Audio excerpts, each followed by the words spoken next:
The very essence of the mental game is this. The only reason an event matters is because we make it matter.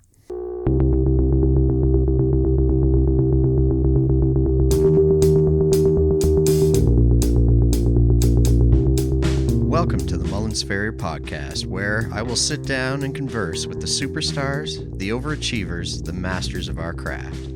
Each episode will be a deep dive into their personal philosophies, their habits, the tools they use, and the secrets to not only their success, but overcoming failure as well. First, find somebody you can mimic, then find somebody you can stand, and then try to focus on one style until you master that style. So if you say I can't do something, well, you're absolutely right. But if you say you're going to, you're absolutely right with that too. People say that you shouldn't define yourself by your work. That is not true. You know what Dave Farley does when he's, lucky enough to be at the World Equestrian Games? I'm watching other people work. Yeah. I don't think we do that enough. This podcast is for all of you out there who share my passion for the job and the desire to always improve. These interviews will put you in touch with the inner workings of the role models we all want to emulate. So let's get to it. There's only so many hours in a day, and it's a matter of what you do with them. Welcome, everyone. Today's episode is sponsored by Cody Gregory, LLC. Now, I know that there are many great tongs out there on the market, and I know this because I own a pair of almost all of them. They all have their strengths, and I have to say that Cody's tongs are the grippiest I have ever used. When I grab a section of stock with those suckers and smack it around a bit, I can be guaranteed that the jaws are in the same place I left them. They are like vice grips without the springs. But don't take my word for it. You can order them online at codygregoryllc.com or ask for them at your local farrier supply. Today I'm speaking with Douglas Hogue, CJF EE. Doug currently runs his business out of a county close to Houston, Texas. We cover a wide range of topics, and Doug shared his straightforward and honest opinion on all of them. As you will hear, Doug isn't afraid to be controversial, which seems to be part of his charm. One of the topics we covered was being fired by clients, and I had the unfortunate luck to have that happen to me this very week. As you will hear me say in the conversation, it doesn't seem to matter how far into our careers we get. Being fired still stings for most of us. My friend and former podcast guest, Kathy Lesperance, and I have had this conversation as well. And she has about 2 decades on me in this trade, and she says it still hurts. In my particular situation this week, a vet was brought in, and she takes the approach of always criticizing the shoer's job without taking x-rays or explaining exactly what they are doing wrong, and then bringing in her guy. I'm sure the situation is starting to sound familiar to most of you. These kind of vet-farrier alliances seem to be a universal thing in our trade. I've been asked many times what to do in this situation, and the advice I give is to approach the vet in a professional manner, usually in person or by phone, unless you don't think you can control your anger and frustration, in which case an email or text will do. The message you want to convey through this conversation is that you are open to discussion and want to know what issues they have with your shoeing. This serves 2 purposes. It shows that you are approachable, and it demonstrates to the vet that you are aware of the fact they got you fired. Sometimes that is enough to get them to straighten out their act, and I've even had some later become my ally after this. In this particular case, I tried that, and the vet has never changed her ways, upsetting farriers all over my area. When you have reached this point, you may have to just cut your losses. Explain to the client that you aren't happy with the unprofessional actions of the vet, but that you respect their decision to use their suggested farrier. The key thing here is to finish by saying that if they changed their mind and decided to use you in the future, you would be open to that.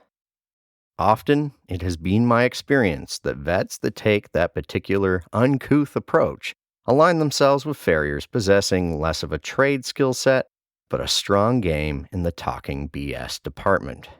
Birds of a feather, as they say. Eventually, when all the dust settles, the work starts speaking for itself, and often the only result is a disappointed client who has invested a lot of money without a winning outcome. As a wise old farmer I worked for used to say, it's a long road without a turn in it. Which is to say, you'll probably cross paths with those clients again, maybe even years later, and because you left that door open, you may even have the opportunity to get them back on your books. Whether or not you want to do so is up to you. And usually that comes with a price increase as well. The best part is, they'll now put a lot more worth in what you have to say. The situation still sucks, but I believe that the advice of the Stoics is pertinent here. In a famous quote from Epictetus, he says, "The chief task in life is simply this, to identify and separate matters so that I can say clearly to myself which are externals not under my control and which have to do with the choices I actually control. Where then do I look for good and evil? Not to uncontrollable externals, but within myself, to the choices that are my own." In this particular situation, you cannot change the actions of the ill-intentioned vet, nor the actions of the client under their influence. What is under your control and what is your choice is how you react. And if you do it in a professional and calm manner, it will pay dividends in the future. Anyway, this is a situation we will all inevitably face many times in our careers. You are not alone in this. Just remember, clients are like city buses. If you miss one, another will be along shortly. And now, ladies and gentlemen, it's time to buckle in. Here comes Doug Hogue. I hope you enjoy this conversation as much as I did. So, did you have a shorter day today? I got to be honest with you. I'm not the guy that goes out and does 10 or 12 a day anymore. I'm not. I was. good for I you. did. I don't. So, I mean, I did 3 full sets, 2 half sets, and 2 trims, and that was my day, dude. I was home. Yeah, it's enough. Yep. Yeah.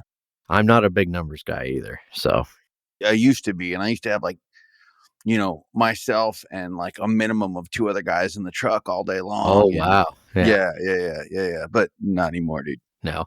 Do you still keep somebody with you or no? Is it just you? I don't.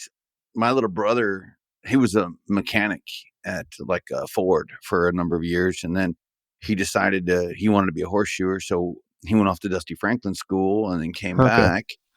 And then he worked with me for almost a decade. He was like my helper. Oh, cool. So I had him for a decade and then, various other people. And so that did 2 things is it made me punch my numbers way high and it made me horrible at finishing. So yeah, it does that, doesn't it? Yeah. Oh man. And so, I don't know if you know that, but like not even 2 years ago, I moved here from El Paso, Texas, where I had lived and shod horses for, I don't know, like 19 years. And then I just recently moved to outside the Houston, Texas area. So, Okay.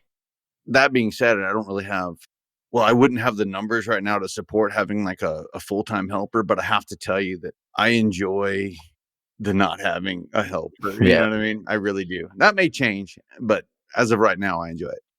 I go through different phases, and I had a period where I usually have right now 2 people helping me, but on separate days, a couple days a week, and you don't get sick of each other. And I had one where we ended up parting ways, and I didn't fill that spot. I just carried on without help. I enjoyed it for quite a while. And then eventually I was like, I think I need to get back having help. Well, help is good to have, man. I know a lot of people that have decided, they've said it, like shoeing horses is a 2-man team. And I can agree with that, but there's pros and cons, right? Yeah. Like, oh, yeah, for sure. You got to shoe extra amount of horses to cover the cost of having your helper. Oh, yeah. And then there's the cost of shoeing extra amount of horses. So your supplies, materials, all that goes up. And then all that's doable, right? Until the one day that your helper doesn't show up, or he's sick, or Yep. something happens, and then you're looking over that 10 full sets that day that's on your books, and you're just like, oh, that hurts my body. Yeah. Yeah. You know what I mean? And you're like, oh, dang. So there's pros and cons, Yeah. Well, for sure. Well, what precipitated the move to Houston or near Houston? I just really felt like I needed some humidity in my life. And so Yeah. it was fast, it was quick. I was in the military for a long time. My wife followed me everywhere I had to go, blah, blah, blah. And then that's actually what led me to Fort Bliss, Texas, or El Paso, Texas. It was like out of the military there. We ended up staying there. And so she got the opportunity within the company that she's been with for a long time to advance, right? To move up. And to do that would mean changing zip codes, right? And Right. so, I mean, she did everything for me for so many years, you know what I Right. mean? Yeah. And then, so when the time came, it was like, okay. And I didn't think it was going to happen as fast as it did, right? Like I thought that I was going to have ample time to tell my clients, and I'm serious, man. It was like the opportunity came, and it was like, okay. And there was no rush to like do it on the business end, on like her business end, right? So we put the house up for sale. We put it up there like it was going to be a home run, and then bam, they were like, we'll buy it and we'll take it in 21 days. Can you be out in Oh, 21 days? Yeah. wow. So having a clientele and a business that I had taken care of for, almost 2 decades, and friends, and just, you know what I mean? And then it was like 3 weeks later, see you later. Bye, dude. Oh, jeez. And how did you handle that with all those people, all of your clients? Well, I gave my entire business to my brother. Oh, Who, okay. as I mentioned, had been with me for a decade. So he knew everybody and everything. And then, so I gave the entire business to him. And then this other guy named Jose Gomez, who had gone to, horseshoeing school, and he'd ridden with me for some time. And so anyways, I just turned over all of it to those two. And I was like, See ya. yeah, bless them with the cross of Jesus. He's like, good luck to you, boys. I'm out. Wow. And then moved boom. to this part of the country and didn't have a single client. And the contemplation of going back and forth and all that, I just, I was like, just rip the Band-Aid. Let's do this. So I came to this part of the country and started pulling and finishing for other dudes for day wages. Yeah. Yeah. And of course that was cool because they knew who I was, right? It Yeah, wasn't yeah. like some, Joe bag of donuts that they'd never ever heard of in their life. They're like, oh yeah, this guy can probably do it. So it wasn't hard finding day work. You know what I'm saying? So Yeah, it kept the lights on, and I wasn't having to do sketchy things in a Walmart parking lot to pay the bills kind of thing. You know what I mean? I was able to kind of keep the lights on. And Yeah. we went from there. So we're doing okay. Doing good. Cool. And how long ago was that? This November will be 2 years. So was it a year and a half maybe? Oh, okay. My immediate question was going to be, how did you, going from no business to starting all over again, what were some of the things you had to do? But obviously, working for other people, did you just pick up business from them? So the blessing of these guys, I mean, they squared it away in some aspects. So I don't know. Do you know who Gene Leeser is? Yeah. So Gene's an amazing guy. Well, he's kind of stepping out of it like completely and moving over into doing his other thing with the gate latch thing and whatever, which is amazing. And so he was just such a good dude, and he gave me, some of his clients. And then Jake Engler, who is, just another wizard and just awesome. He, of course, as soon as I moved to this part of the country, those two amazing rock stars decided to leave, right? So anyways, he was moving from this area to the Austin area. So he lined me out with some folks, and then some other local horseshoers, they kind of turned me on, and some of them gave me work. And then what some of them also did was they just put my name out there, like in the atmosphere, right? Right. Like, yeah. Hey, there's this new guy. I'm not telling you who to use. I'm leaving, but here, try this guy, kind of thing. And it worked out. Oh, well, that worked out. Yeah. Yeah. Timing is everything, right? Cool. And how long did you work with other people as you picked up your business?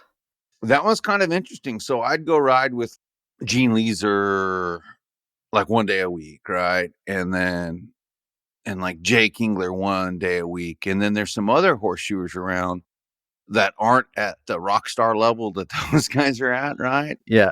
And those guys would actually hire me on. And that was a different thing, right? That was me taking a percentage of the day as opposed to just being paid. Okay. But it's like one of those things when you show up and you have maybe a little more experience than those guys, you know what I mean? So you're able to, Mhm. it's almost like you're giving me X amount of your wage to give you essentially a day-long clinic and work Yeah. alongside with you and shoe your horses with you and, whatever. Which is kind of cool for them. It was, and it also got my name out there quite well, and, that seemed to work out. Cool. Yes, sir. Nice. I'm pretty geographically inept. How far away is El Paso from Houston? If you did decide to do the travel, is that a flight or is it a long drive? 800 miles. Oh, okay. Yeah. All Yeah, right. so it's not like, a 3-hour drive. No. It's Okay. 800 miles. Yeah, Texas is big. I always It forget. takes all day long. Yeah. Like, it's so, and it's a completely different thing. Like, again, blessings are there, right? Like, so go from dry, hard feet where you crack your nippers and it sounds like a 22 rifle going off to brushing them with a wire brush and all the soul comes out and you're like, oh, is that supposed to be there? So I will also say that a blessing in disguise was also working with some of these other guys that have been around this area for quite a while, because it gave me the opportunity to climb under their feet with guys like Jake and Gene and whatever, in like Aaron Register, like some of these other guys. They've already had them gathered up and collected up. Does that make sense? So you Yeah, can yeah. kind of see like what you can trim versus what you can't trim, and you get an idea. It's almost like drinking information from a water hose about how to get stuff sorted, going from dry to extreme wet, right? No kidding. It's a completely different game. Oh, it really is a different thing. And so a smart person, like I try to be, I'm not always, but I try to be, I was like, okay, I'm going to try and take these lessons. Yeah.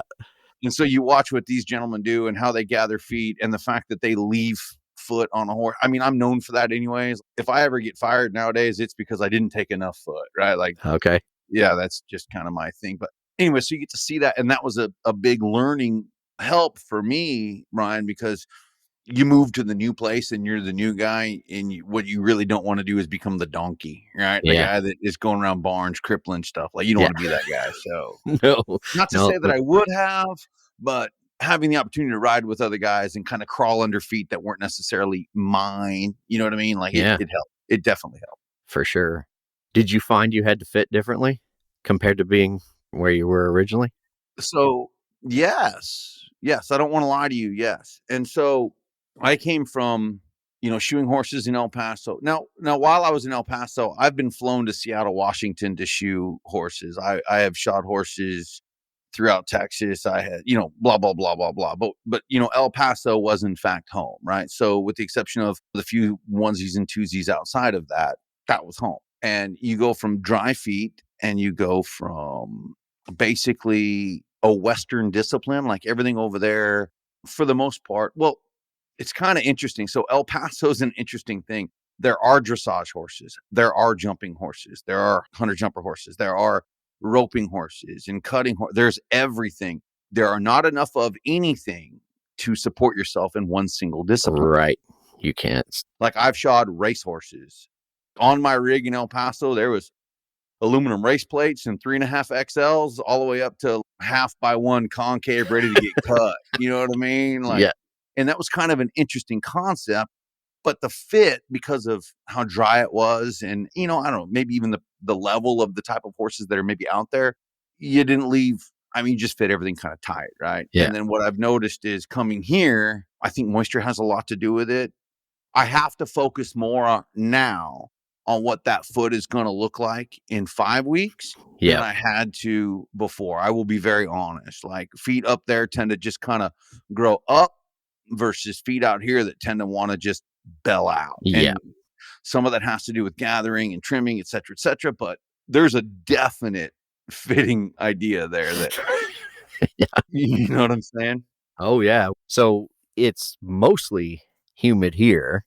And I'm fortunate that when I go to Florida and do the horses that travel down there, they're in similar environments. But we do get those occasional summers where it gets super hot and it's just dry. And you do have to kind of change your fit. But I have over time I think I would really struggle in a place like El Paso to get those fits right. I think I'd leave too much, and it would probably still all be there. I assure you would. Yeah. And I only say that because there's some history about that. I mean, we could talk about this a little later, but like 10 years ago, a horse broke my leg, snapped my leg in half, and only through the grace of like some good human beings and the WCP, I had a bunch of guys come in and they were able to like, it's like Farrier Aflac, right? Everybody comes in and like squares you away. Yeah. And yeah, I will tell you that like the guys that came in that aren't from that kind of desert area, Yep. them shoes were getting put back on by guys that are from the desert area when they got ripped off. You know what I'm saying? Yeah. Yeah. I mean, out there in that desert, especially like with that deep sand and stuff, I mean, you better hide them heels on some of them like an Easter egg, baby. I mean, you better tuck them in there, grind them off, hide them like an Easter egg, and be like, I'll see you in 6 weeks. Yeah, I could imagine that. And did you have to change your cycle from 5 to 6 weeks, or the opposite way, I guess? I mean, out in the desert, out there in West Texas and in like southern New Mexico and all that, I mean, a shoe job will last you until like either the shoes fall off or most of your clients, with the exception of like your show horses or your race horses, right? But most of them folks, I mean, they're dead set on 8 weeks. That's just what it was like, right? Right. Now, don't get me wrong, your show barns and stuff, they were at 6, but I'll be honest with you. Sometimes it's 6 weeks, man, you'll pull them feet. It's so dry. It's so hot. It takes a blowtorch to even get any length off of them. It becomes not even worth it, right? Right. And so Yeah. you're better off waiting, and I'll be very honest. So to coming out here where, I mean, sometimes 5 weeks is a little too long. Yeah, right. Well, here we have to shorten it for a lot of them to 4, just in the summer. Oh yeah. I have some of those clients out here now that it's almost like a monthly thing. I see them, and it's almost like the horse knows because they'll text me and be like, "I hear it." I'm like, "Yeah, I got you." Before Yep. it comes off, like that clanky. You're like, "Oh yeah, Oh, it's yeah. loose. I Yeah. got you." Yeah, their foot has splayed out enough that the clinches are starting to pop. And Which is different because in the desert in the Southwest, feet don't splay out like that; they contract. So Yeah. you'll go back out and you'll see like a nice little toe clip on your shoe that was there like you perfectly, because of course you did it perfect, right? Like Right. it was Yeah, yeah. perfect when you left like 9 weeks ago. Like, you'll come out and you'll look down and that shoe is like on the outside of the whole foot where you can see that foot is basically contracted, if you will. Right. Not on all of them, of course. I'm talking about like the far end of that spectrum. Like, but you'll see it. Huh. Yeah, I don't think I've ever witnessed that. And did you have to change any of your tools? No, I didn't. I will tell you that I go through rasps a lot more out here. Here? Really? So everybody told me when I got here, I didn't change how I shoe horses, right? I Right. did not change. I still peg every single foot I shoe. I still do all that. But what I noticed is that I could take a happy hack in the desert, and that might have had a lot to do with going 9 weeks or whatever, in 8 weeks. But out here, once you peg it, collect it all up nicely, man, the bottom just needs rasp. You clean your frog up and all that. The bottom just needs a rasp and go. So, I mean, I don't nip a lot of feet. I rasp a lot of feet. Okay. Yeah. Gotcha. And you said just a little bit earlier there that you are known for leaving feet long. What's your thinking on that? I got fired a lot when I was a young horseshoer for getting them too short. Really? Yeah. I did. Yeah. Yeah. That was bad, dude. Like, like, I don't know. I'd find the bottom. And then I read in, some book somewhere that if they can, like, if you push on their sole with your thumb and it moves a little bit, you got them. You're there. Yeah, exactly. And so I lived I read and that died book. by that. And Yeah. I think that was in the Butler book, right? Like P1 or something. Anyways, I lived and died by that. And I mean, I was known for getting them. It was bad. I was known for it. Like, I've never been fired for leaving one a little too long. I'm not talking about like egregiously long, right? Like, Right. I'm not talking about like leaving a half an inch on them when you shouldn't. But like I will. I'll leave one a little long, and I have no problem like leaving them a little long and then bringing that foot back underneath it, that shoe back underneath it just a touch. You know what I mean? To kind of Yep. make up for it and just be cool with it. Like, I don't know. Maybe it's a little shell shock from getting fired so much as a young horseshoer. Oh, yeah. No, I found throughout my career there were periods of leaving it longer because of that, and then you get in trouble for that, so then you kind of go the other way. It's hard to make it a subtle change because you're constantly like, well, I don't want to get fired for this. So, Well, and leaving them longer, man, you can get better clip fits. Your nails go up a yeah, little right. higher, you Yep. know. And so Yeah. I don't know. Like I said, I have never been fired for leaving one a little long, but I have been fired for for taking them. Like if you throw a quarter down on the ground and they walk across it and they can tell you if it was heads or tails and what year it was printed, you know what I mean? Like Fluffy was a little close, bro, and that will get you canned. Like I've been canned, and so I just choose not to. I just don't. Yeah. It works good for me. Mhm. Well, and then in the competition setting and certification setting, you're not going to get in trouble. I watched a run and I was standing beside Dusty, and I think it was Allie who works with me. She was doing a horse and she threw the nippers away and just rasped. And he said, that's the smartest thing she could have done right there. He said, not very often you're going to fail for rasping a foot in a certification. I've never seen somebody fail out because they left it too long. So, well, yeah, by your 7th trip back to the foot to get your fit just right, like you're gonna wish you that's true. had it, you Yep. know? That's true. Now, one of the ways we met, or the main way we met, is you reached out after Jason Fox's episode. And, you know, he'd said a lot of stuff. You weren't the only one. I had a lot of people talk to me after that episode that were quite inspired by Jason's words. What were some of the things that really kind of struck home with you on that? You know, I'd have to go back and listen to the whole thing. I'm one of those guys that brain dumps. Like once I say it, like I it's brain gone. dump it. Yeah, But, I'm one of those guys too. you know, I do remember the episode, and he talked about, if I remember correctly, he talked about a lot of the stresses involved in it. Correct? Is that what you were talking about? Yeah, yeah. And the fact that there isn't a season anymore, it's just right. Go, and yeah. Like as a general practice, you know, a lot of people talk about stresses recently on like veterinarians and doctors and this and that and the other, right? Like, and there is all of that. I'm not taking away from any of that. That's all there. But oftentimes, you know, you don't hear many people that are willing to stand up there and say, this is hard. Like this sucks. Like I am everything. I'm the promoter. I'm the accountant. I'm the accounts receivable. I'm the accounts payable. I keep track of the supply. I put fuel in it. I wash the windows. I pick the feet. I this and that and the other. And then I'm a counselor because I have to stand there and listen to somebody tell me how Fluffy doesn't move the same way it used to. You know what I mean? Like you have all of that. And then horseshoeing is an interesting thing because we take all of that home with us. I mean, I don't know if you're exactly like I am, but like, oh yeah, there's sometimes I can't sleep at night because I can't sort it.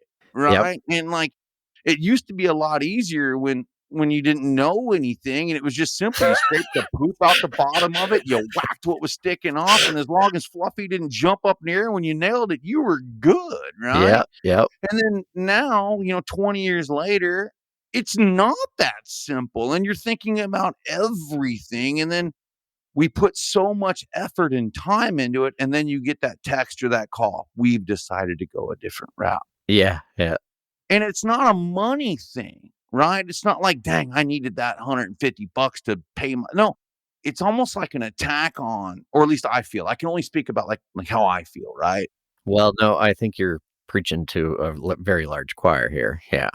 I only hope so because I talk to a lot of people about very similar things and we all tend to have the same kind of emotional reaction to it, right? Yep. It's like, wow, what a punch in the gut, right? Like, yeah. And then the worst thing for me is when you go out in the barn and you see that somebody else, all they did was use your exact same shoe and everything else, and they bolted like a wedge on it. And you're just like, oh my God. Yeah. Do you know how simple that is for a guy like you or me or however many people are listening to you, this whole thing right now? It's like a wedge. Yeah. It's a $4 thing that we just literally rivet to the bottom, throw some crap underneath it. If you would have expressed your emotion to me that that's all you wanted to make you happy, well, I could have done that. You know what I mean? But that's never what happens. You know what I'm saying, Brian? Yeah. Oh, yeah. Yeah. You and me and then everybody else listening, you take it home, you think on it, it ruins your suppers, or at least it does for me. I can't talk Yeah. for everybody else. Yeah. Yeah. On and on and on. And you're thinking about everything. You're calling other horseshoers, talking about it. Yep. Like, and this and that and the other. And then Joe Bag of Donuts goes out there and he sticks a road cone underneath the bottom of it. And he's the hero. And you're just like, oh my goodness. Yeah. Oh man. To go back to your question about Mr. Fox, that was kind of what got me. Is he was one of the first ones that I kind of heard that wanted to actually like put their finger on that. Mm-hmm. Yep. Yep. For sure. I can remember one time being fired by a client, and I had just passed my CJF, and she said, "Yeah, you're just not doing the things that I asked you to." And I said, I tried to explain the physics and everything else. And as I did it, I remember her saying, "Yeah, none of this stuff makes sense to me." She wanted somebody who was going to knock them back, stick out a bunch of steel, and that was it. And my shoeing had improved. My skill set was way better than when I had started with her. And at the end of it, I said, I don't understand. I was exasperated, and I said, I don't understand. This is the point where you should be the happiest with me. I actually went through the effort of doing my CJF and blah, blah, blah. And then you get replaced by somebody who hasn't. I think that is a bit, unfortunately, I know there are efforts by a few of the associations to kind of educate clients, but you're always going to run into those people who are not going to appreciate the differences. And then the worst part is the better you get, the more subtle those differences are going to be, and the less likely the people are going to even see them. There's a lot of stuff that we do to shoes now that I didn't do 5-10 years ago, and I'm doing them all to kind of tweak the way that horse moves or avoid an injury or whatever, but the client's never going to know that or even appreciate what that is. Do you find that you're articulating those things more now or no? Yeah, I try to, yes. But I also find I try to keep it, because I often think of that woman that I was just talking about, where I inundated her with stuff that she just wasn't going to bother to learn or understand. But I try. Yeah, I do try to educate them more. I ended up with a really good group of clients after that, and I mostly have them to this day. Those ones just kind of appreciate. I think a lot of it came down to when I started dealing with more of the vets. Like, I had way more confidence after passing those exams to kind of talk and deal with the vets in more of the language that they use, right? And I think when clients see that kind of, the whole teamwork thing really changed things up for me. Let me ask you, that lady that canned you on that deal, was she a good rider? Would you consider her like a good equestrian? I can't say. She is considered a very good one in the community, but I don't know. I've never actually seen her. See, I always find that when I get canned, like, well, maybe not always, but but like the worse the rider, the quicker I'm going to get canned. Yeah. Right? Oh, yeah. That's a thing for sure. You know what I mean? Yep. And I can always tell when I like take on the client, right? Like, I already start to see those signs, don't you? No. Yeah. And especially if like how they hired me, and it didn't used to happen in El Paso because I had full books forever, so it didn't really matter. But like moving out here, and you get the, I'm looking for a new horseshoer, and then all of a sudden, you could just tell, right? Like, I'm doing this guy a favor that she's fixing to can because she's going to can me after 2 goes 2, right? Like, I'm exactly. doing this dude a favor, and you just bite the bullet, and you try your best not to throw that dude under the bus, and you just bang it out, knowing that you're going to be canned, right? Like, you just know. Yeah. Your days are numbered, bro. Exactly. Just get the check and roll out. It's still, though, back to what you had said, it still kind of stings because you really did your best But on why? that Why? horse. But why does it sting so much for us? Because I have friends that are attorneys. I have friends that are doctors. I mean, we all have that. Like, I'm not anybody special, right? They don't do that. I've asked them, like, when you get fired, like, does that affect you? And he's like, what for? Quack. No, I'm not bothered by it at all. He's like, he's on the golf course putting for par. You know what I mean? You're like, jackass, man. But why does it bother us so much? And I have a theory, but I want your opinion first. My theory is because we put so much into it. I think, first of all, physically, there is a sacrifice there from us that I think you don't. I mean, you get it with a lot of the trades, but I think almost especially with this one, there's a physical sacrifice. Every time we do a horse, it's going to be one less horse we're going to be able to do at some point in our lives. And just how much extra knowledge and time that we've acquired to do that job, and still knowing that we've got leaps and bounds to go too.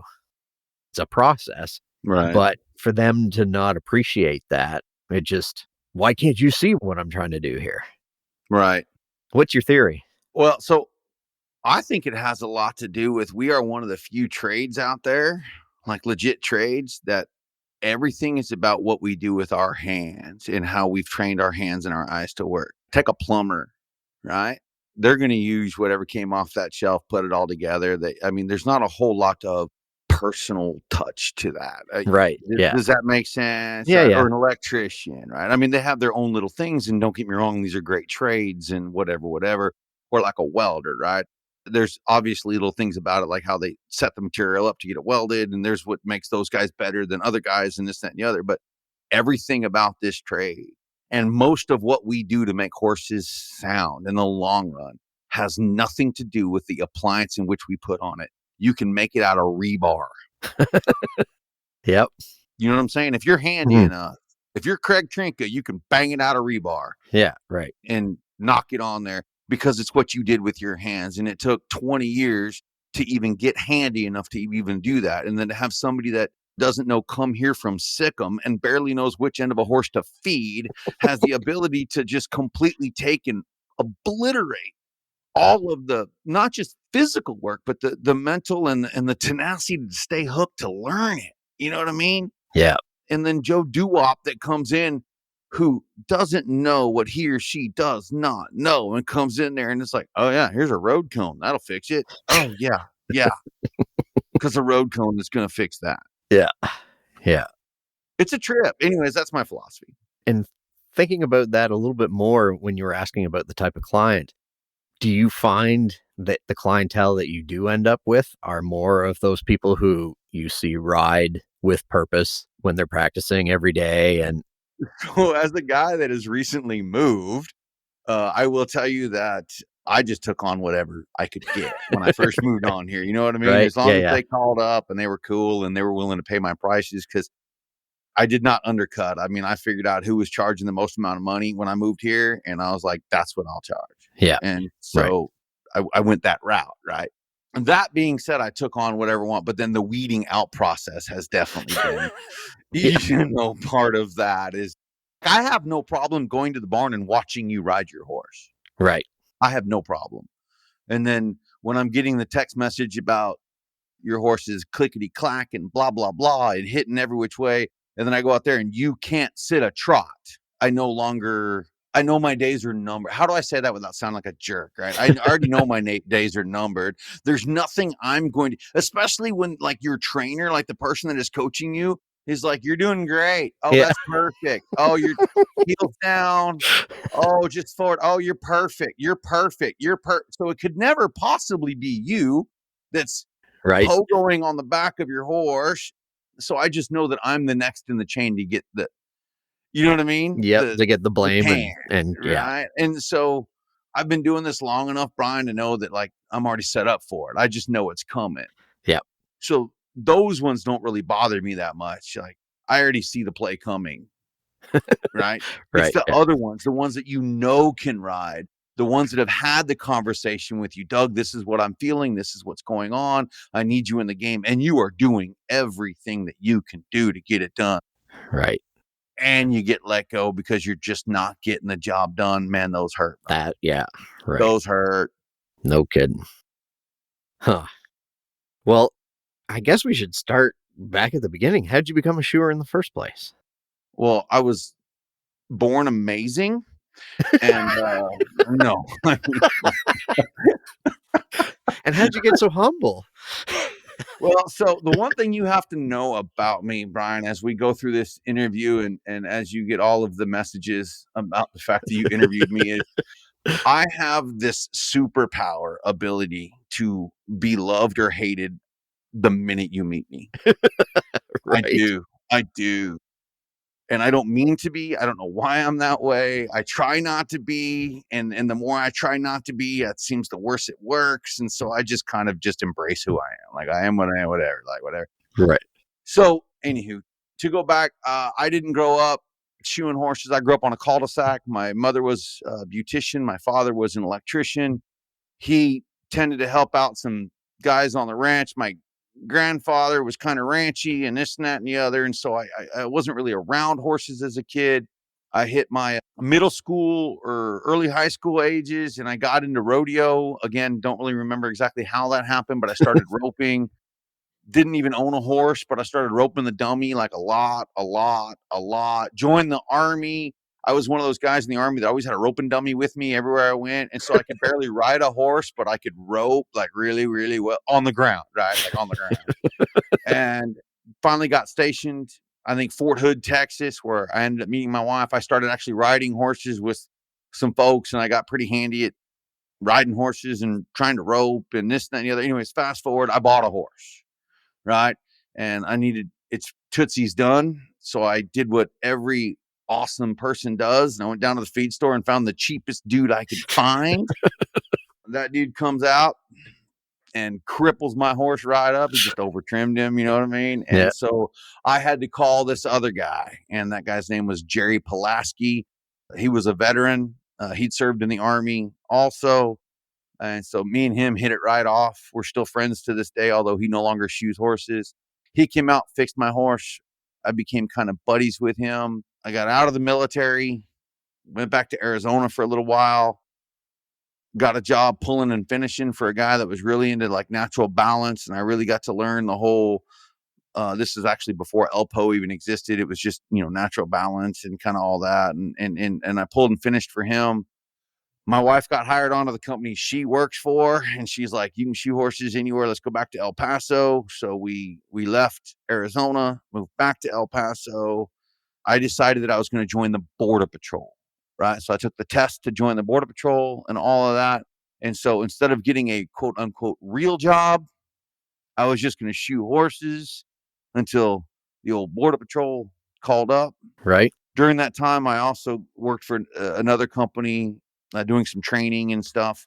As a veteran, I was able to go out, just basic training. It's called 40 Warrior Task. It's nothing fancy, but anywho, got to do all that. So when the Border Patrol finally called and like, here's your school date, I was like, you know what? I'm going to try my hand at this horseshoeing thing. And the rest is history. And I was horrible at it, dude.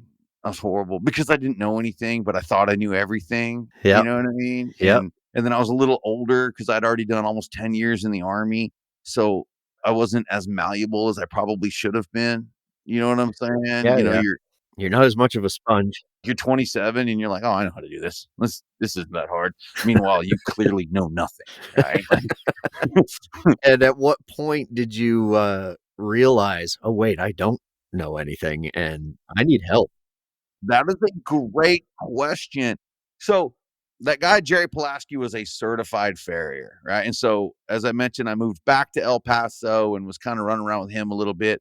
He had then moved to Phoenix, Arizona. So I was just kind of milling around El Paso. I knew that he was a certified farrier. I'd kind of looked into that and I'm like, oh, I'm going to go do that. Hell yeah. Got that. So they had a test in Tucumcari, New Mexico, an AFA, certification test in Tucumcari, New Mexico. Yep. Sounds like a familiar town. Oh, yeah. A legendary 5 hours, town. man. I dragged my honey up there 5 hours, dude. And I go up there. I didn't have a shoe board. I didn't even know what that was, right? I took the written test. Dusty was the examiner, and I failed it miserably. I got below 50%. It was so bad that Dusty looked at me and he's like, "Are you even a horseshoer?" I'm like, "Oh man, that's painful, bro." Yeah. The shoeing, obviously, we know how that worked out, right? Coming from like a natural balance kind of background, Right. like whatever, right? So that did not work out well for me, as you can imagine. So it's a 5-hour long drive back. And so for the 2.5 hours of that 5-hour drive, of course, I badmouthed the AFA and Dusty and everybody about it because clearly they were not able to recognize my awesomeness and Yep. how great I was. And that the reason why they failed me had nothing to do with my lack of ability. It must have been their jealousy of my awesomeness, right? We can only imagine that that's the case. So after about 2.5 hours of wallowing in my own crap, I realized that maybe I wasn't really good at this job. So, Well, that's another whole 2.5 hours of. yeah. Yeah. So then I decided I was going to do it, right? I decided, okay, that's when ego steps in and you're like, if I'm going to do this, I'm not going to do the border patrol. This is what I like. I like to do this. I should try and get good at it. And so that became a whole nother journey, dude, of like traveling to Arizona and riding with Jeremiah Harris a whole bunch and going to California and riding with Travis Coons and going back to Arizona and running around with Jerry Pulaski and going to Oklahoma with Dusty and just, I mean, Madrid and New Mexico, Mike Stone, who's a bad man also. I don't know if you even know Mike Stone. No, I don't.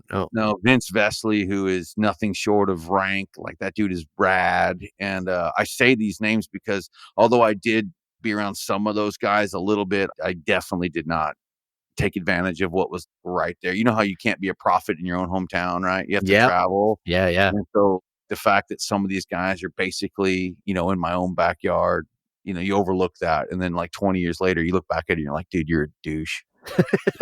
Like, short drive away, I could have learned a lot. Yeah. So it started my journey into trying to sort that out, man. Cool. Now, how do you make the transition? So you were shoeing, obviously, when you took your CF. You had a business, I'm assuming, at that point? Yeah. Oh, yeah. How did you go from learning natural balance and that? How did you apply that to your daily shoeing? Were you a natural balance shoer at that point? Oh my gosh, this is where everybody's going to shut off right now and hate my guts. Hey, no, this is a story of transition, and they're like, I knew I didn't like that, dude. Yeah, dude, I did it. I did the whole natural balance thing, and it was kind of my gig. And I even went so far as EDSS systems. Like I had the equine digit support system where all it takes is like a screwdriver, like battery operated, and you can put like wedges on anything and frog support. Yeah. I had all that, bro. And just ask me, I was rad. So how did I transition from that? Quite honestly, I recognized that like all of the people that I looked up at that I thought were really, really good, they didn't use any of that crap. Right? They didn't use any of it. I'm not a smart man, Jen A, right? But like, it didn't take me long to figure out, like, wow. And then Mike Stone one time told me something really profound, and I'm going to give him credit for it. I don't know who he heard it from. Maybe it was a Mike Stonerism, but Stoner told me one time, he said, dude, the longer horses wear natural balance shoes, the more they look like they need to wear them. Interesting. Yeah. It's an interesting concept, right? Mm-hmm. You put them in it and all of a sudden the whole foot narrows up and runs forward. And then you come back in 6 weeks and the whole foot is narrowed up and run more forward. You're like, man, I need to narrow that up and get more of that toe off of there. Yeah. And you just keep doing that, right? And then the definition of insanity pops in. You're like, that can't be me. I can't be doing this because these shoes are supposed to fix all this. You're right. Yeah. It must not be about my horrible trim or the fact that I can't be me. Right? We've already established that I'm awesome, right? So it can't be me. Anywho, so that's how I began that transition. And I kind of hitched my wagon to Jeremiah Harris, AWCF, who is out of Phoenix, Arizona, who again is super good. And he kind of also got me into he helped me through my CF, my CJF, which is all kind of a funny thing, and then into the contest kind of world. Cool. So what was the funny thing with the certifications? It seems like there's a good story there. Man. So after I completely wrecked the first test in Tucumcari, I had completed the shoe board. I had Jeremiah Harris look at it and a bunch of other people look at it. So I go to Phoenix, Arizona for the next test ride. I pass the shoeing, fail my shoe board, fail the written by one, right? By one. Awesome. So then I had to go all the way to Dusty's in Oklahoma to take it again. And I had to retake the written and resubmit my shoe board. So the shoe board, I had it in a box. The shoes that I had redone, right, that didn't pass, weren't the ones that I presented in the shoe board. And then the shoe board passes. So the ones that I had failed originally, right, that did not pass, were not the ones that I put in the box. Or, I mean, they were the ones that got back in the box. Yeah. The ones that I had redid to meet the standards got left at home. So here I do. I didn't even realize it till I was right there. I pull them out. What do you do with that? Right? What do you do with that? You're like, oh, all right. Have a nice day. And it passes. Wow. And it passes. I'm like, all righty then, moving forward. And so anyway, that was the funny story about that. Yeah. Now, the first one that you went to in Tucumcari, was that at Jim Keith's place? The school. It was. Okay. At Mesa Land. I think it's called Mesa Lands. Yeah, I'd only gone there one time, but it was the school that Jim built. Cool.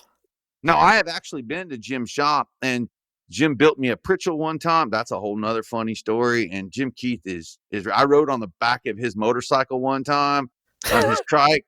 And here I am, 230-pound-year-old, 35-year-old man riding on the back. I'm riding on I'm just glad he wasn't wearing a shirt that said, if you can read this, you know what fell off. You know what I mean? Yeah. But yeah, I'm like, he's like, Doug, I know you like motorcycles. I'm like, yeah. He's like, come on, let's go for a ride. And I'm on the back, like, holding Jim on no. tight, right? Like, I'm like holding on.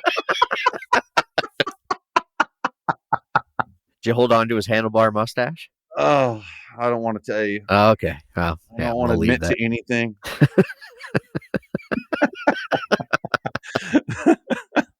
Wow. Yeah, that'd be pretty cool opportunity, though, to hang out with him in his shop. Oh, yeah. Like, I was practicing for my journeyman, right? And I kept breaking his Pritchell. And I was like, man, I think there's something wrong with his Pritchell. And he said, Doug, it ain't the Pritchell. It's how you're using it, right? And so he shows me, and then he breaks the tip off of that same Pritchell, and he hunks that thing across his shop, right? Sends it airmail. And he walks over and cuts off a piece of, I don't know, 7 inches or 8 inches of something. And then he builds me a Pritchell. And he's like, use that one. And that's the one I still have it. Yeah. Oh, yeah. I used it to get my journeyman, and I've never used it since. It sits in the shop. Oh, amazing. Yeah, all it took was for him to break my Pritchell, and he hummed it, man. I don't even know where it went. It's gone. Like, he hummed it. And then he built me another one right there, and away it went. Oh, awesome. Wow. Well, and we talked a bit about you hanging out with him. Who are some of the other people that you spent some time with in this journey to become a non-natural balance shoer? How did those transitions happen? Did your eye catch up immediately to what they were doing and you could do it, or was it a bunch of stumbling blocks? It'd be really tough once you've learned. I can say from experience, once you've learned a certain way, it's really tough to embrace and then do the proper way, right? So Jeremiah Harris talked me into competing in Arizona at the Arizona State Contest or whatever it is. So I got up there and went in Division I, and of course I won it. Right? Of course. Well, we already We've already established my Established. awesomeness. Yeah. Yep. We're not going to talk about that there's only one other person in the class. That doesn't matter, Brian. That does not matter. And we're not going to talk about how I barely squeaked by. None of that matters. All that matters is I got the W, right? Okay. Well, we can edit that other stuff out. So I won that, and I kind of enjoyed that a little bit, right? That was kind of fun. That was Gets you hooked, I'd right? never done anything like that. I had roped. I was, I at the time still team roping, and I had done some other stuff like that, but I had never done anything like that, and I thought that was kind of cool. And the live shoeing part was what kind of changed my whole mind, was because talk about fitting a toe. I didn't know how to fit a toe. Like what? Wow, right? And so that was kind of like a learning curve.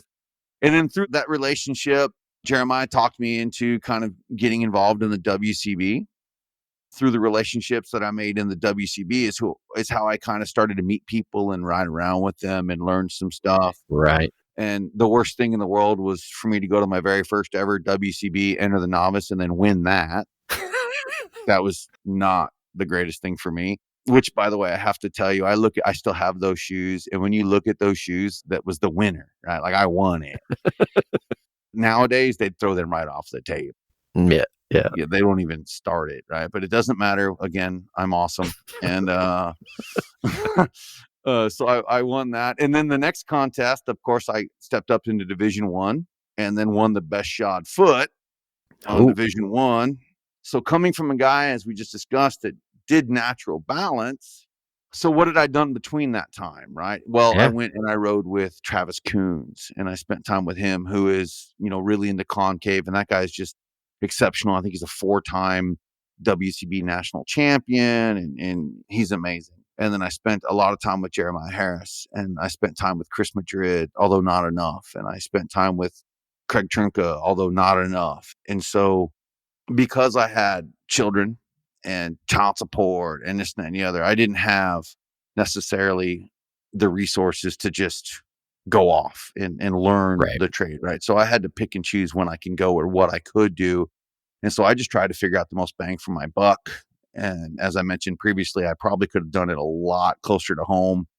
But, I got on airplanes and I went around and I rode around, and it kind of sparked some stuff in me to get me moving forward. And that's how that went. Cool. Yeah. You hang out with those kind of legends and can't help but want to get better. Yeah. And then I got to making handmade shoes every day, all day. Like there was a number of years that there was not a single therapeutic shoe in my truck. And there was a number of years that there wasn't a single keg shoe in my truck. Every single shoe that I put on a horse was made at the horse right there. Every single one. Wow. For years. And would that be concave or whatever? Oh, concave with the occasional 3/8 by 3/4. Now, keep in mind, these aren't like bigger footed horses that require, 3/8 by 1, or you're not running sections or anything like that. You're just mostly quarter horse kind of horses, but it's like 12.5, 13 inches is about as big as you're going to get. And you just 4 heats with a clip, baby. Knock them on. Yeah, it becomes just like clockwork. It was Nigel Fennell who said he knew he was sacrificing the number of horses he could do, but he really wanted to be that shoer, right? Like it was an investment in himself rather than saving money on the kegs and doing it that way. Did you find that same thing, or after a period of time, was it economically just as sound as buying keg shoes? I didn't think anything about the economical part of it, to be very honest with you. Yeah. I'm going to be kind of like Mr. Fox and just come right out and tell you that for me, it's arrogance. I just wanted to be that guy. I did. I wanted to be the guy that knew that I was hand making my shoes. Right. I'm hand making mine and putting them on. And I was still doing the numbers. And this was the time in my life where I was, leaving my house at 6:30 in the morning. And there was plenty of time that I wasn't home until 7 or 8 o'clock at night because I had to hand make them shoes. And you would think I'd be smarter about it back in those days to look and see which ones were going to wear out and maybe not I'm just going to reset these today. And then you go to that one stop that one day where they're all wore out and you're like, this is 7 head of horses and there ain't a St. Croix to be found. Like, dang it. Yep. So I wish I was a better human, Ryan, but I got to tell you, it was simply arrogance and ego, which anybody that truly knows me knows that is a part of me. I'm not proud of it, and that was just where I wanted to be at that time in my life, Yeah. Right. How much of a difference did that make for your competing? So I have to tell you again, if I'm going to be honest, I'm not that good at forging. There are people, off the top of my head, like we already know, like the Craig Trinkas and Chris Madrids and this and that. But there are other guys like Riley Kirkpatrick, right? I don't know how people like that, Jim Quick or Gene Lee, like there's a number of guys that their brains just work differently than mine. They see stuff. And I'm not saying that like the hammer swing and the tone controller, all that's not important. But I'm saying like how they see it. It's different. You know how they talk about like some musicians can just hear Jimi Hendrix, right? And Yeah. others can play guitar their whole life and never hear Jimmy, right? Yeah. Yeah. Well, I can't hear Craig Trinka on it. Like I can't hear it, right?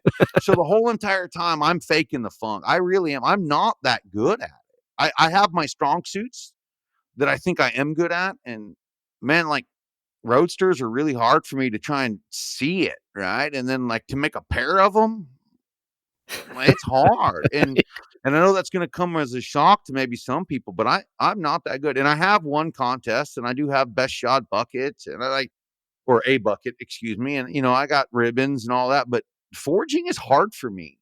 It's hard. Yeah. It's hard. So how did I overcome that? Is I tried to do it more, right? That was kind of my mentality is we'll just put your head down and go after it.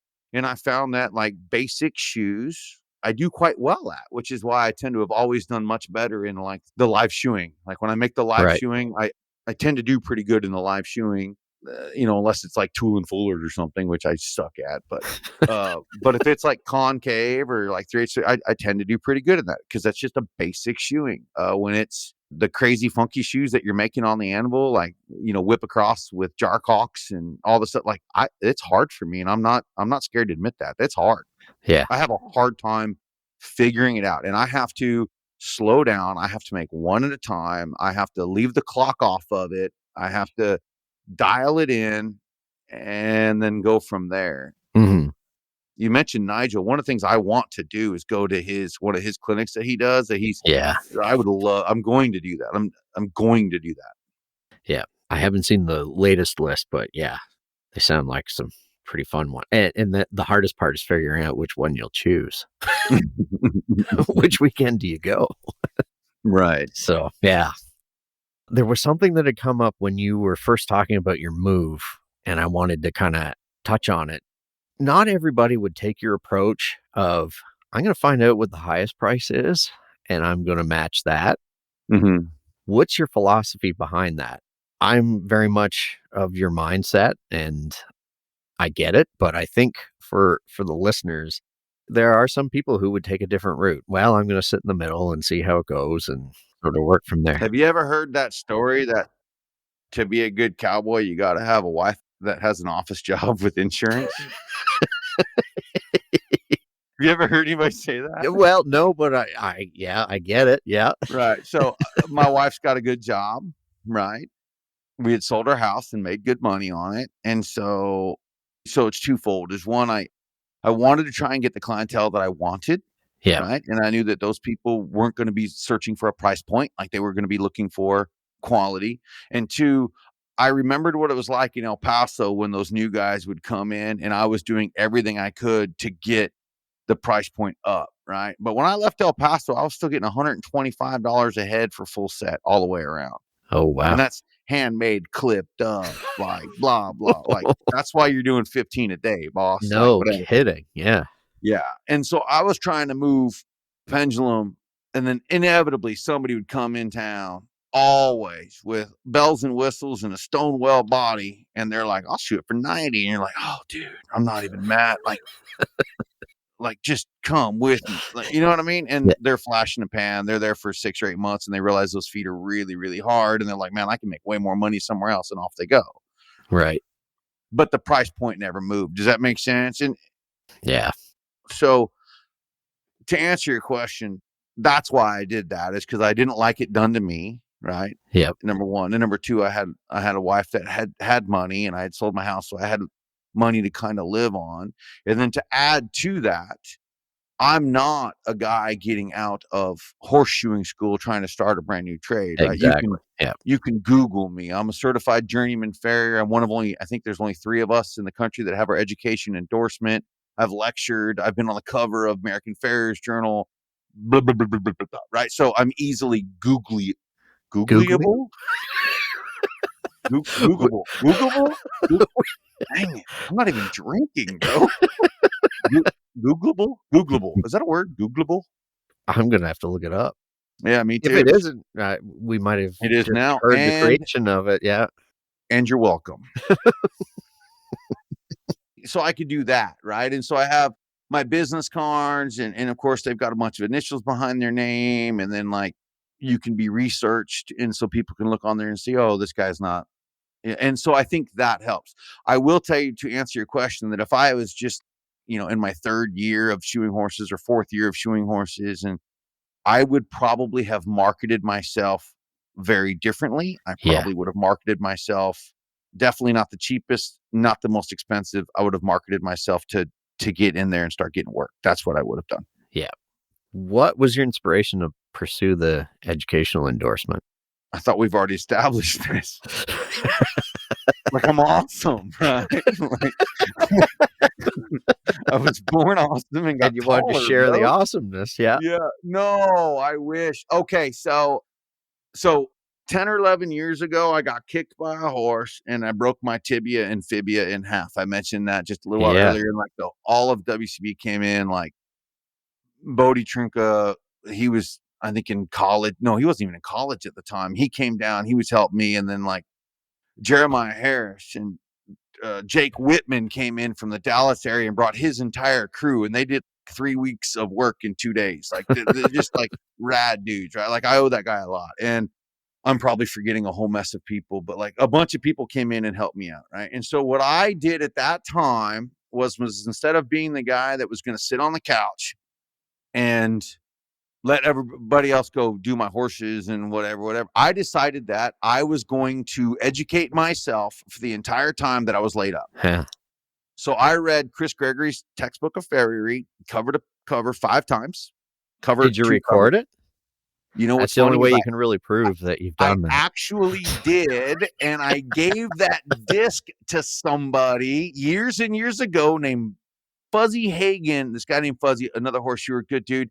His helper, he borrowed my P2, and I gave him that disc, and I never got P2 back or my disc, which is why when I found out that you narrated that book, I'm like, that son of a... I even told Chris that a long time ago. I was like, dude, I read that thing into a disc, man. Anywho, so I read it cover to cover a bunch. And you know what I realized, man? I'll be very honest with you. I realized that I didn't know certain things. Like I didn't know how horses turn force into locomotion. Like, how do they do that? Specifically, how do they do that? How do they use their head? Right? What is a tertius purchase? And like, how does that even work? I understand that like the deep digital flexor tendon originates up at that muscle and then it comes downward and becomes the DDFT, but like, how does that work? And so I began to, quite honestly, just try to find these books. And I have the Curtis book, and I had the Butler book, and I had the Gregory book. And so I dedicated legit like 8 hours or more a day to just simply trying to learn that, right? That's awesome. While I was down, I had a trainer that I worked for, and he was adamant that when his horses were going to the AQHA World Show, whatever they call it, that he wanted aluminum up front. He said the judges like it better. They like the movement better. Okay. This is all going to answer your question. So there was another guy. He's a horseshoer. He rode with me quite a bit, but he was in college at New Mexico State University. And I shot horses for one of the professors at New Mexico State University, Dr. Laura White. And so we decided he needed to have like an end of the year, like study or whatever he needed to do, blah, blah, blah, blah, blah. So we decided to compound this idea and have a compare and contrast to, do judges actually care about this? And like, is there a difference between aluminum and steel shoes, right? For judges. Yeah. So we started working on this. Now, this is not a little project. This whole thing took 18 months because you have to get 8 AQHA judges involved. All the feet have to be measured, shod by the exact same person. Should a horse fall off of the exact same exercise routine that it normally was, or a feeding program, that horse is then out. You have to bring a different horse in. There has to be a neutral. I mean, because this thing got peer reviewed, Brian, it got placed on, it was a big deal, right? So somebody in the AFA knew that I was part of this thing, and I was just part of it. There was 3 of us and maybe a couple more college kids involved in it, whatever. So right before convention, like 45 days before convention, somebody backs out of lecturing and my phone rings and I get the call and it's like, hey, we know that you're working on this deal. Can you present that? So I bring it to the other team and they're like, we can probably try and, I don't know. We didn't have anything compiled or like whatever. So anyways, we bust our butt to get it done. The conversation comes up and says, well, hey, Doug, I know that you're really into education. By that time, I was already teaching in the leg dissection clinic for like New Mexico State University. And I'd gone up to Texas A&M and taught some leg dissection stuff up there and some horseshoeing stuff up there. And so education was already kind of something I was interested in. And they're like, hey, would you be interested in your education endorsement? The hardest thing to do is present at convention. Would you like to do that? And I'm like, hey, you know what? That sounds great. At the same time, I was already, for a long time, they did this hands-on thing at convention where people can sign up for a certain time to be on an anvil. Did you ever see that? Well, that went away for a long time. And then I have to tell you, I brought it back. I brought that back. Me and like 1 or 2 other people, we brought that back. And then the first year that it came back, like it was only like me and like one other person that were even manning an anvil. So we were like there like all the time. Anyway, so now I believe it's grown into something better and it's cool and whatever. So anyways, the idea is, all right, so you have to lecture at convention. You have to write a paper and have, the paper reviewed, and the paper has to be on some form of education. And then you have to do a hands-on demo at convention. Well, I was already banging out the hands-on demo part, right? That was already on me. Yeah. I could write a paper. Okay, no problem. And they asked us to do this lecture, right? Sweet. Nailed it. One and done. So I write a paper entitled The Learning Process, and it goes over basically a lot of things about, how we learn, the types of way we learn, differences between males and females. I mean, we learn differently, different teaching approaches in getting somebody to understand something over the course of a period of time, say a 10-week course versus a 1-week course versus a 2-day course. And this is important information for like if you're giving clinics or lectures, like how are you going to get the most out of an hour-long lecture versus like a 3-day lecture, right? Over the same topic. Age groups learn differently. There's just a lot of factors. And it was a kind of a fun paper to dive into and kind of learn about like how we learn. So that got presented. Good to go. Well, I did not get my education. Well, so we showed up, we presented, lovely day. There must have been an issue with clerical something somewhere because the laws of the land state that my presentation at convention had to be turned in. I think it was a minimum of like 180 days prior to for review. And I'm like, wait a second, y'all called me, man. Okay. I'm like, y'all called me, bro. And then the other part where somebody was supposed to come and watch me like do a demo and so I could check the box on that. That didn't happen either because they're like, well, like you didn't get the whole thing. So the only thing that got approved was like my paper. That was it. And I'm like, wow. So 18 months of work, right? Like 18 months. And we jammed it all into 45 days. To make it work. Yeah. And I wrote a paper at the same time. And I facilitated doing this forging demos and all that, all for nothing. All right. No problem. Next year it is. We got it. Right. So I submit my stuff. And then I have this really good veterinarian friend of mine. His name is Dr. Shane Dennis. Like he's rad. And let's just be honest. How many times have you been to convention and you're watching somebody's demo or their lecture and you're just like, oh, shit. Oh, shit. I mean, let's be honest, right? Let's just call it the way it is, right, bro? So I get with my buddy Shane Dennis and we decide that we're going to have this presentation at convention on equine biomechanics, Barney style. Like, Barney? Yeah. Like, I love you. You love me. Yeah. Like Barney, right? Break it down Barney style, right? And so we did this compare and contrast versus like which part of this particular thing is important on the vet side. And then how does that compare and contrast to the farrier side? And then how can the two run together and have a vet farrier baby, right? And make it all work. Well, dude, this thing actually came out quite well. Like there was legit standing ovation and like it was Cool. legit. I'm not going to lie. It was legit, right? And that was rad. And again, nobody came and watched me do the hands-on demo thing and in like whatever it was. And again, because I wasn't completely by myself when I did the presentation, Oh no. yeah. Oh, And I'm just like, okay, guys. Okay. All right. Okay. So, but now I'm like a little butthurt on the topic, right? Like now I'm like, okay, fine. Y'all can have it. Y'all can just have it. I don't care. And so finally through the powers that be, some cool folks reached out. And again, none of it was meant to be mean to me or anything like that, right? It's just bureaucracy at its finest, right? yeah, Like yeah. you just checking the boxes. And it wasn't like somebody had it out for like Doug, right? Like it just is what it was. And so finally somebody reached out and they're like, hey, look, let's get this done. What do you want to do? So I sent them it back and I was like, y'all tell me the topic. Yeah. Like I'm done, right? Like I'm done. You tell me the topic and then I'll present about it. And so that's what happened. So then they came and watched me do the hands-on and this and that and the other. And so I think it's me, Diego, and Travis that have our education endorsement. Right. Which, by the way, I really think all the endorsements with the AFA are really, really good things. I don't think they're necessarily utilized as much as possible, but I think they're really good things. And again, I didn't know how much the education endorsement was good until after I did it. And then Right. I look back at it, I'm like, man, I really learned a lot. Yeah. No, I think that's any of those exams you in the process figure out how much you didn't know in the first place. Mm-hmm. But I don't think they really promote them as much as they should.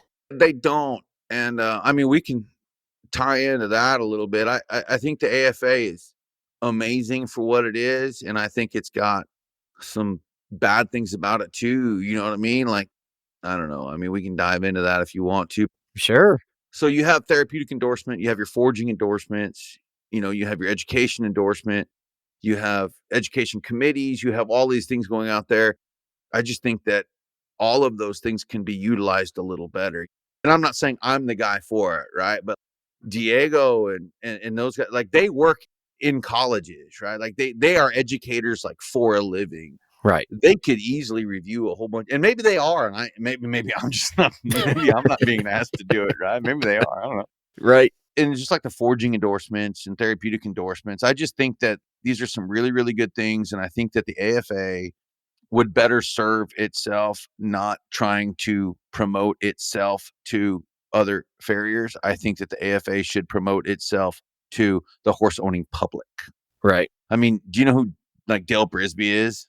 Yeah. Oh, yeah. Right. So there's a bajillion people DB. walking around with like rodeo time shirts that have never even been to a rodeo. Yeah. Right. Like they don't know anything about a rodeo, but Dale Brisby has made his brand and rodeo cool. Yeah. Right. Yeah. So we have arguably some of the finest horseshoers in the United States of America, as AFA certified journeymans or CF, or they're working their way up in it or whatever. And I'm not saying you have to have initials behind your name to be a bad man, right? Yeah. Like Josh Powell out of California is arguably a bad man and he doesn't have any initials, right? Yeah. But what I am saying is there are people in this industry that do have all those initials and their horses do win at big stuff, right? Like big stuff. And I think that if the AFA took some of that and pimped it, right? Right. And got people to see, like the horse owning public to see, like, I mean, maybe it's cool to use an AFA guy, or I don't know. Maybe I'm rambling, but like, No, it's I just don't kind of think my so. thought process. Yeah. I know the IAPF, they're heading in that direction themselves too. Like Mhm. they're really pushing the public education thing. I think you're onto something with the Dale Brisby idea though. I think. Oh, I'm telling you, like, Yeah. I support the AFA. I think they're great. I think every horseshoer in the United States of America should, at the end of the year, I think everybody should pay their due. And I don't know if it's, I do think it should be to the AFA, but if it's the IAPF or the AAPF or whatever it is, I think for one, you need the tax write-off. If you're a horseshoer, you need the tax write-off, and all that stuff is 100% above the line deduction. So you can either give it to organizations that help us, or you can give it to the federal government. Like, Right. and we all know how great the federal government does at spending our money. And the second organization that you should give to, again, because you need the tax deduction, but more importantly than that, is the WCB. Want to know why? Yeah. So, like, the WCB is the only thing in the world that, like, the only thing, everybody says it's education through competition and all that, and that's a catchy logo, but it's more than that, dude. Think about this. So you're young Brian Mullins, right? You're in horseshoeing school, and like you're watching videos and you're practicing, and you're going to go to your first contest, right? Like your first one ever, and you're in the novice, and then all of a sudden you show up and you get some strike, like you get a striker and his name is Mike Poe, or you get a striker and it's Mike Stone or Chris Madrid or Robert Jukes. I mean, that's like you picking up a basketball game and your partner is Michael Jordan, Mm-hmm. right? Like, that's one of the greatest things ever that the WCB offers. These are amazing individuals. Jim Quick will be there and throw a hammer. Vince Vesley. I mean, just name Chad Chance will be there. I mean, these guys are rad. You know what I mean? Yeah. And you get to spend an hour that day with them while they're giving you advice and they're running a fire for that in and of itself. Yeah, no kidding. And the WCB, Brian, the WCB sends that and promotes that, and that truck drives down the road, and that is such a huge, huge thing. And whether you compete, whether you don't compete, whether you want to compete, I don't think there's another organization out there. And I don't even compete as much as I used to, or I've never been that great as a competitor. That is money well spent. nobody, like no other organization in the United States of America, I don't think does more for horseshoeing and education than the WCB. I just don't think so. Wow. No, that's a really good plug. Good point. Plug. Well, it's both. Greg's going to be sending me that check anytime. Right. No, I haven't heard it put that way, but you're right. It happened to me, right? Like, Mm-hmm. Yep. You lived that journey. Chris Madrid was my striker. And then, like, when I won best shod foot, Chris Gregory was my striker. Right. Yeah. You know what I mean? And so you learn a lot. No kidding. And that's worth the price of admission. And whether you, as a professional farrier yourself, want to compete or whatever, the fact that by you giving your membership money, right, which you're going to either give it to the federal government or give it to an organization, like however you want it. But the WCB and the AFA and the, like, whatever else, those other ones out there, they're all above the line deductions, right? So those organizations are actually going down the road quite literally. Yeah. And they're getting it done for the future of this trade. And I think that's important. I really do. I'm 100% with you there. Yeah. Cool. Well, is there anything we haven't touched on that you wanted to? I was expecting you to ask me. A lot of people know me as a guy. I don't really like pads a lot. I don't like a bunch of stuff. Like, I don't like glue-ons. I don't like all that stuff. And so I kind of thought we were going to get into that. And then the other thing is licensing. Like, those are the two things that, you know, those little sidebar conversations that Facebook gets you into. Yeah. Those are typically the ones that I find myself in. Why do you hate pads so much? I bet you don't even have any pads in your truck. I'm like, oh, I got like $1,000 worth of 3D pads in there right now. Like, I just choose not to use them. So what's your deal with pads? Let's go down there. Well, I just think that Band-Aids are Band-Aids, right? Like, so you take a foot that's like over trimmed, crushed off. The back half of it is like falling down. It's got nothing. You know what I'm saying? And then you're like, here, hold more. Yeah. I got you. You're fine. Little dental impression material is going to get that going, man. We're good. I've never seen it work, Brian. Really? I mean, no, I mean, it works for a little bit, right? Like, it works for a little bit. And then everybody says, oh, look, the back half, you can take photos of it. And look, this is going to make everybody blow you up and tell you that I'm full of crap, right? It is. I get it. But it might have a lot to do with the fact that I was in the desert for so long, right? Like, I find that, like, a lot of those guys just, we never really had to. And maybe so it's a learning curve on my part. Maybe that's the case. Right. But when I got here and I started taking on a whole bunch of clients, I got pads off of these feet. And, you know, you ask a question like, why is your horse wearing pads? I don't know. He's just worn for 5 years. Yeah. Well, why did he start wearing them? I don't remember. Well, so be careful what you stick on the bottom of something's foot, because it's liable to live on it forever. Right. Yeah. Jake Engler says that all the time, and he's right. And so I got to where I was just, I just take them off. And then what do you see? Like the shoe that was on there before. And again, I'm not beating nobody up, but it's a U-bolt. There's no quarter in it. It's an SX8 that was like hammered together and bolted up. Yeah. And it's like, well, I understand that foot needed a pad, but maybe, and this goes back to what I was saying earlier about what we do with our hands, right? And how we perceive a hoof cap. Maybe that pad isn't, maybe we could trim it better, right? Maybe we could fit it better. Maybe we can help the internal structures of that foot to where they can do their job, right? And then maybe we can create a healthy, sound-footed horse that's going to take the abuse needed, right? Or the work. Right. Without a pad. And if it can't, and if we try and it can't, then I'm all about it, man. Stick them back underneath there. Let's try. But I don't know. That's kind of my thing on it. So I came from a background where I was that guy putting on the SX8 in a U-bolt shape with a pad and everything else. And then I learned how to shape feet, which made a huge difference. I think you can overuse, or like I've pulled a lot of pads, especially pads with packers, off of feet where the foot is rotten underneath. And I don't think, if you're doing that, I don't think it's helping the horse whatsoever. Now, I have seen lots of them make a big difference in my horses, Sure. but it's also the discipline I'm in. Like, I'm doing a lot of jumpers, hunters, and the footing they're all on. And I think on a lot of them, it's like my last resort. I try to avoid it because I've always been a terrible salesman. That was my job before becoming a farrier. I sold you horse sold trailers, right? Horse trailers. Yeah. Actually, I'm wearing one of the shirts now. I was terrible at it, and I still am. I'm not going to try and push product. But when it comes down to it and my hoof testers are saying, listen, this guy needs something, then I'll put him on.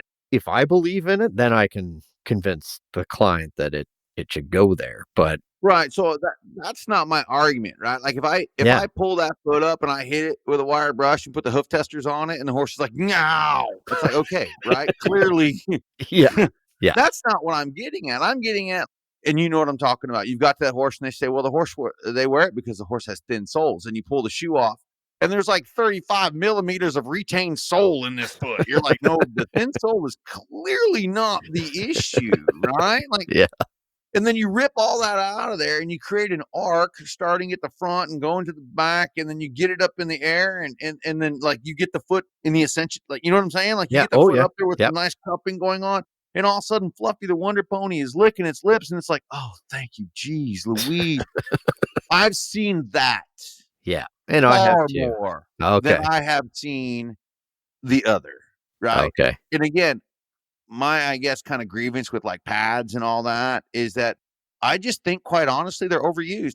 They become the fix all, be all, bend all. Mm-hmm.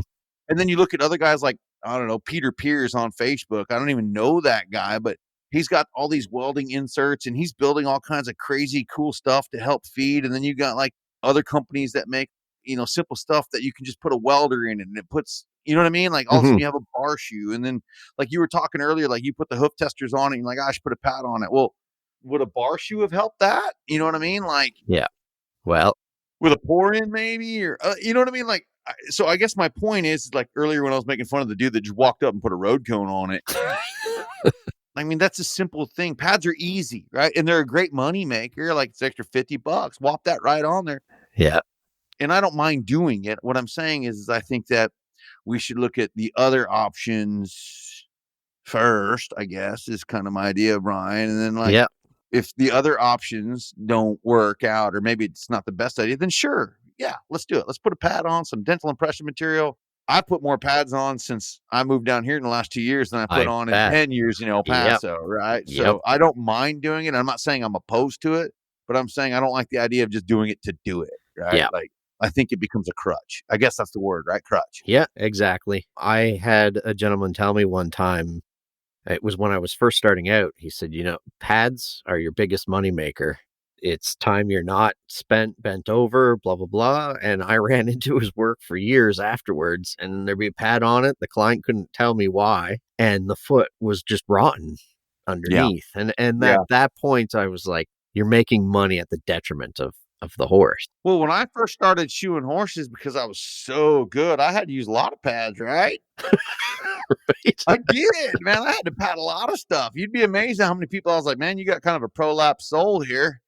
Should probably pad that. Well, I over trimmed them, right? And then as I, again, through all of my travels, I never saw Travis Coons put a pad on a horse. I've never seen Dusty Franklin put a pad. I'm not saying they don't do it, right? But I'm Right. saying in the times that I spent with him, I've never seen Chris Gregory put a pad on a horse. Again, not saying that they won't. I'm just saying that I've never seen Chris Madrid put a pad on a horse. Mike Stone put a pad on a horse. I've never seen Vince. I shod at a bunch of places behind Vince Vesely. I've never seen a horse with a pad on it. And so it gave me this realization that maybe it was me, Huh. right? Like maybe I'm over trimming, or maybe I'm not doing it right. Mm-hmm. And then as you get a little better, or stop taking so much off the bottom, anyways, I just think that if a lot of the horses that you're working on require pads, maybe you should evaluate kind of like what you're doing. That's all I'm saying. Gotcha. Well, then let's touch on the other hot topic, licensing. Oh man. Do you Yeah. think it should be a thing? I think that it's going to be whether we like it or not. Okay. I think that it's going to be. I think that we're one fancy pants rich human being that has a really high insurance on their horse. I think we're one or two of the insurance claim not going through because they don't want to pay it because they find some loophole somewhere that says, oh, I don't know, your shoer didn't have a license. Right. Sorry, not paying it. And I think that'll be a ripple tide effect all through whatever. If you look at like have you ever looked into the dentistry, like how dentists, ADA, American Dentists, like how they got started and what they did? No. I mean, this is back before the Civil War, dude. It's like, I don't want to lie, like 1860 or 58 or somewhere like right there. That's when they all got, and it was like 26 people all got together in New York, right? And they're like, we should do something. And their whole idea was to increase, I think it's professionalism and standards.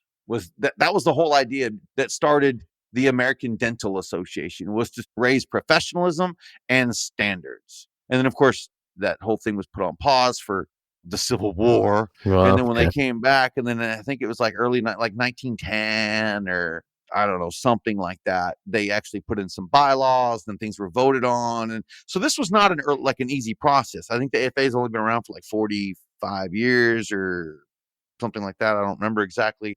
But moving forward, now you look at the ADA, and they're their own governing body, right? They're their own thing. They completely control their own entity, and versus human doctors, right? They don't. They're governed by a lot of boards, and the people that are on their boards are oftentimes lawyers, and they're not even doctors.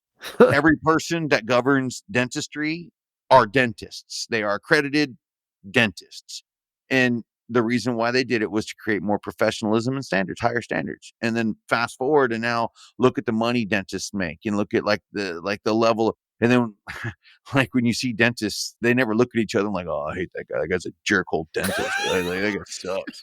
No, they're like, hey, Bob, how's it going? Yeah. What'd you score today on the back nut? Right. And but like look at horseshoers, like they look at each other and they're like, unless they're already involved in associations like the WCB or the AFA or the, pick your letters. But if they're not, and they're just like that regular guy that's out there or girl slumming it out, like oftentimes they see other horseshoers and like, Yep. right? Yeah, you're right. I mean, and that's what dentistry was in 1859, right? And they all decided to get together and sort it out. So however many years it is from, 180 years or whatever it is from then, I'm not going to do the math, but look at they are now. And so there's a minimum education requirement, which they're in control of. They get to sort it out. They have their system set up for textbooks and their system set up for testing, their system set up for everything. And they are in control of their own trade. I think that if we, keep in mind the ADA started with 26 dudes that all had the right mind. They went to New York and got it done.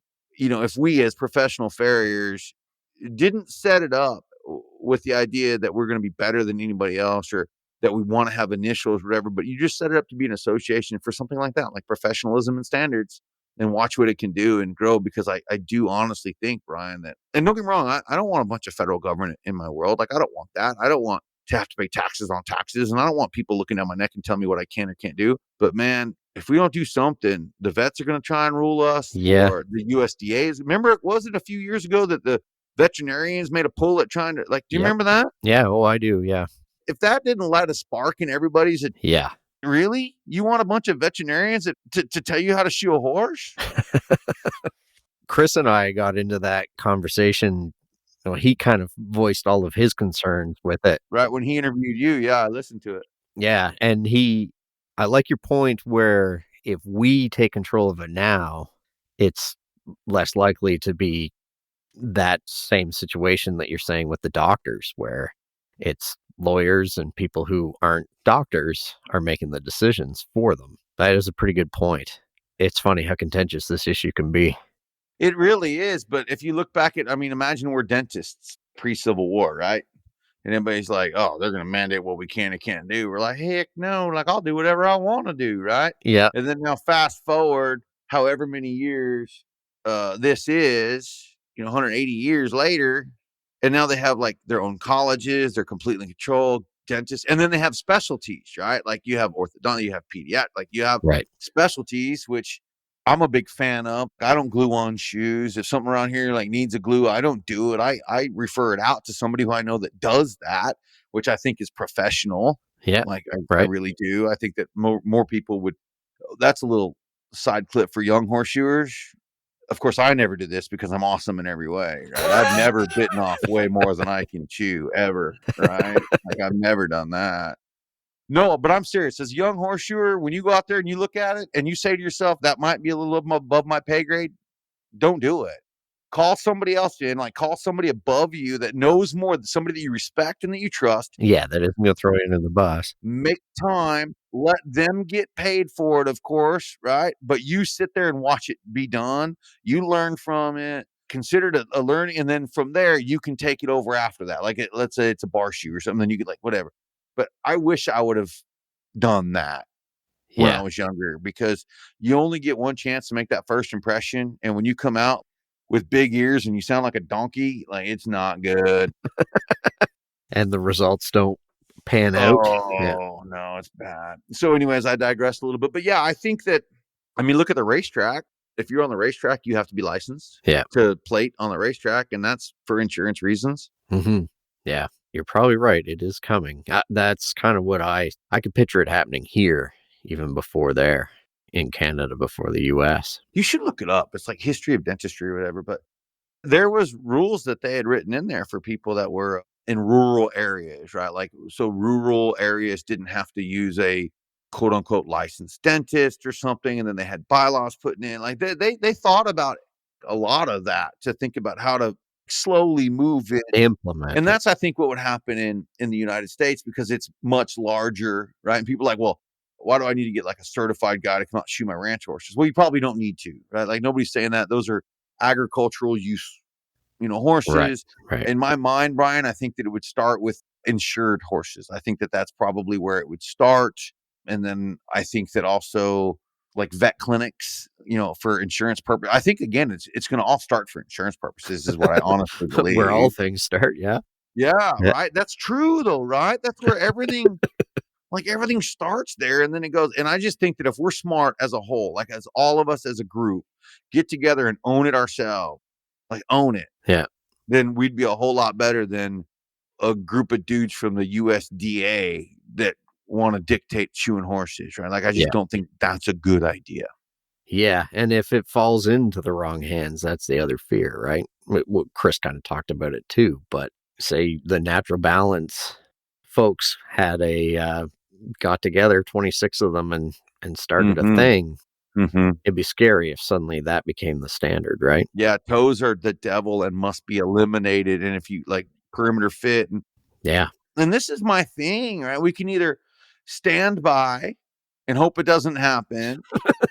Yeah, because that or works. we can get proactive and at least put it on the right path forward again. So if you look it up, and I don't want to push it forward or whatever, but if you look it up, I think it started in like the late 1850s, and they didn't actually begin to get like accreditation or whatever else is until like 19 30 or something. It took a hot minute, Wow. right? Okay. But Yeah. at least they got the ball rolling and started it moving that way and started getting people to understand. And then, anyways, I strongly encourage anybody to look that up, because I think that if we just kind of take a page out of their notebook, Brian, I think that that would be probably a similar way for us to move forward.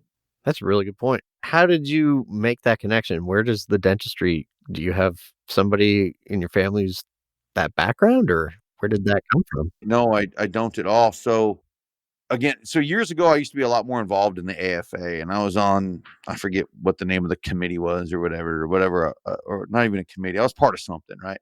And we were talking about ways to improve the AFA, right? Just grow it, improve it, whatever. And one of the topics that used to always come up was licensing and certifications and all of that. And so I began to look into other medically, because I do Okay. think that's where we're going to fall kind of under is that kind of specialty. And I began to kind of research that. And so I looked into like veterinarian practice, and that is not at all how the route that we want to go. It's really not. And then I looked at like human medicine, and again, not at all the route that we want to go. Although, when was the last time you heard of a veterinarian that was sued Yeah. and that had to pay? I mean, they get sued all the time. But when was the last time they don't settle, which I think is also really cool. So anyways, I began to looking into some of these, and then a friend of mine has a car lot in El Paso, Texas. And so I got to looking into like the National Association of Automobile like dealerships or whatever it is, Right. and how Yep. they jacked around and didn't govern themselves. So now they're governed by like the main body, like Ford, Chevy, like they're governed by the people that own the products in which they're supposed to sell. That's why those dealerships would just get 350 Mazda Miatas dropped on them and be like, sell these. Yeah. Good You're like, luck. well, Yeah. what do I do with that? You know what I mean? Like, anyways, and so nobody's in control of their own deal. And then you find out that dentists are in fact in control. They're in control of their colleges. They're in control of what's taught. They're in control of the books that they're in control of all of it. Huh. That's cool. It's pretty impressive. Yeah. No kidding. Huh. Well, there we go. We covered both of those. The whole circle. This portion of the podcast is called the Stratum Tectorium. These are the short answer, surface stuff questions, but it's okay if the guest wants to go deeper. Enjoy. What's your favorite book?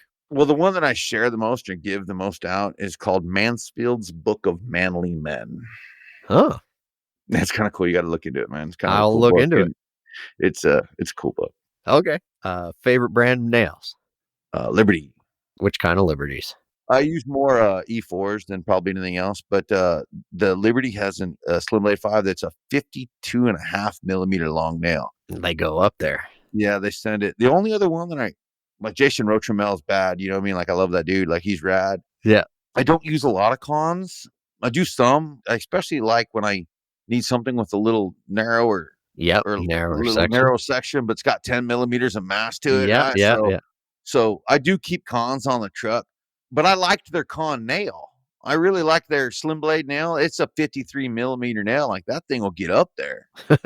So anyways, I like that. I just thought it said, but so, Liberty E4s, Liberty E5s mostly. Okay. What shoe sizes do you generally have to stock the most of, or length? 2s and 3s. So I build shoes still. I don't buy therapeutic shoes. I don't have any in my truck. I make all those still to this day. But dude, I'm a keg banger, man. Like I buy kegs now, dude. You served your time. Yeah. Well, when I first moved down here, I had a whole bunch of concave, right? I had a bunch of sections of concave. So I stocked the truck with concave because why not, right? And then when that ran out, I did take my butt down to the fair supply store and Was that hard?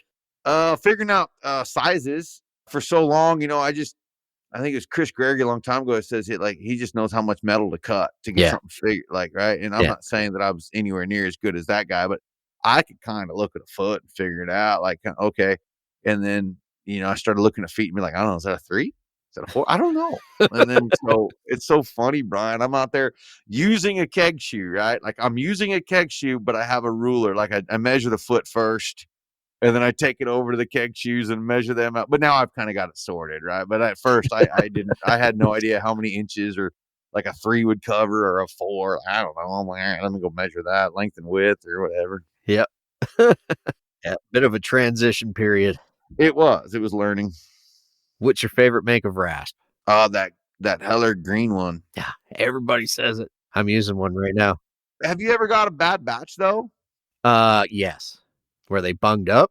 Oh man, so I've had a green Heller, right, that you put on, and that sucker will last 3 weeks and be sharp. And I've had other ones that like 3 horses later, you're like, what is this thing? Yeah. I got a good box of them right now. I bought a box from Wellshot, and I'm still on that box. I bought that box like 2 months ago, not lying, and I'm still Perfect. yeah, right. Like Our Farrier Supply, they had a promotion where if you bought a certain amount of stuff at the end of the year, they gave you a free box of rasps. So my preferred ones, the Ferds, were not part of that deal because they're so expensive. So I got a box of the green tangs, and I decided to use one this week. I pulled out a new one because here it's getting into muddy season and you'll dull up your rasp so fast, right? So anyways, I've been quite happy with it. I think I got a box of the good batch. So we were doing a lot of pony feet today. Holy man, that rasp, you're dressed in a foot. You can do it in like 4 strokes. oh yeah, and the fine side of them Heller greens, Yeah. man, that fine side is, man, I like it. We were talking about Wellshot, or I mentioned Wellshot, and it made me think of something. Did you know my wife's an accountant? No, that'd be handy. Yeah, no, trust me. Like, trust me, it comes in real handy. So, anyways, do you know what I do at the end of every year? Depending on your state, like some people, whatever. At the end of the year, this is just a helpful hint to some people that like they're listening to your deal, right? At the end of the year, when you start looking at your taxes and you're like, man, I'm gonna have to write a check for like 20,000 to the federal government, right?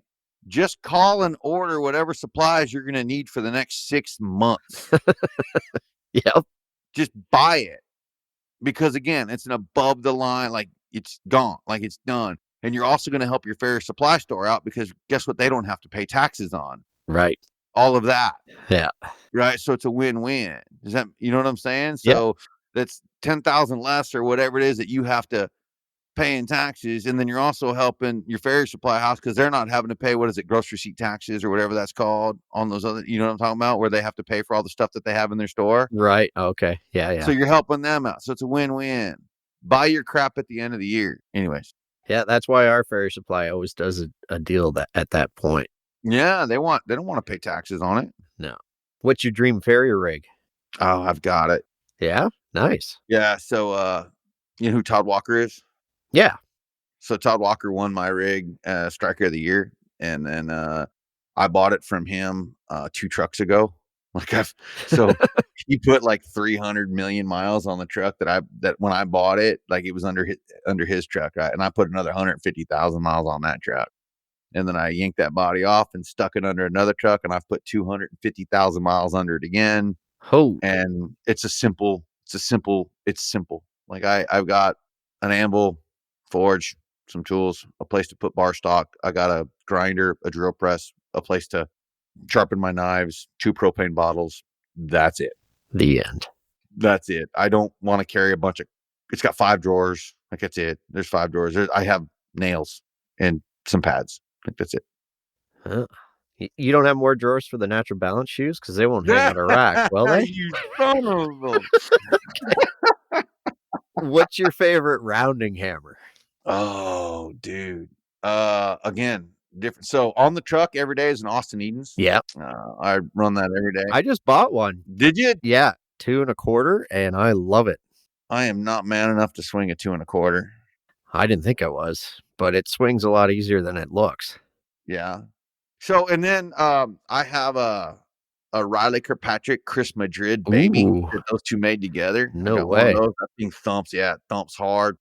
I have a Craig Trinka hammer, catatonic, and I have an old Jim Poor that's double stamped and upside down. It was probably one that fell off somebody's truck that they didn't like somewhere because it's kind of the eye is messed up and it's double stamped, so it's kind of hard to keep a handle in it.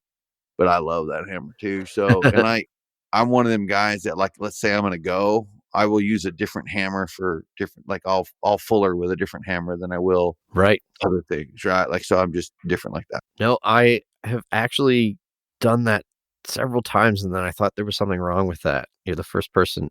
Now I feel vindicated. Watch Madrid. Oh, yeah? Watch Chris Madrid. Okay.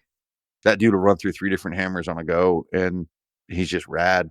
He's Mhm. rad. So if you watch him when he goes to Fuller, he'll grab a different, not always, of course, right? But he'll grab a different hammer to run that Fuller. And Huh.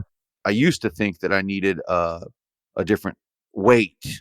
Like I used to think that I needed a 1.5 or 1 3/4 or something. I thought that was the problem. That was not the problem. It was my handle, based on obviously I don't know what I was thinking about it. So it's based on the time of the go in which you're going to start fullering, right? So by the time you're bumping and you got lots of strength in your hand and you're like, there's no fatigue and you're not dehydrated, like you're in the mix, right? You're good to go. Yeah. Then towards the end of the class, you're sweaty, your grip, like this and that and the other. So simple grabbing a different handle Huh. or a hammer that has a slightly different shape in the handle, for me, it was all the difference in the world, and I can hold the tool better, and Takes away that fatigue kind of thing. it did for me. Yeah. That's a Mhm. cool. Yeah. That's really neat.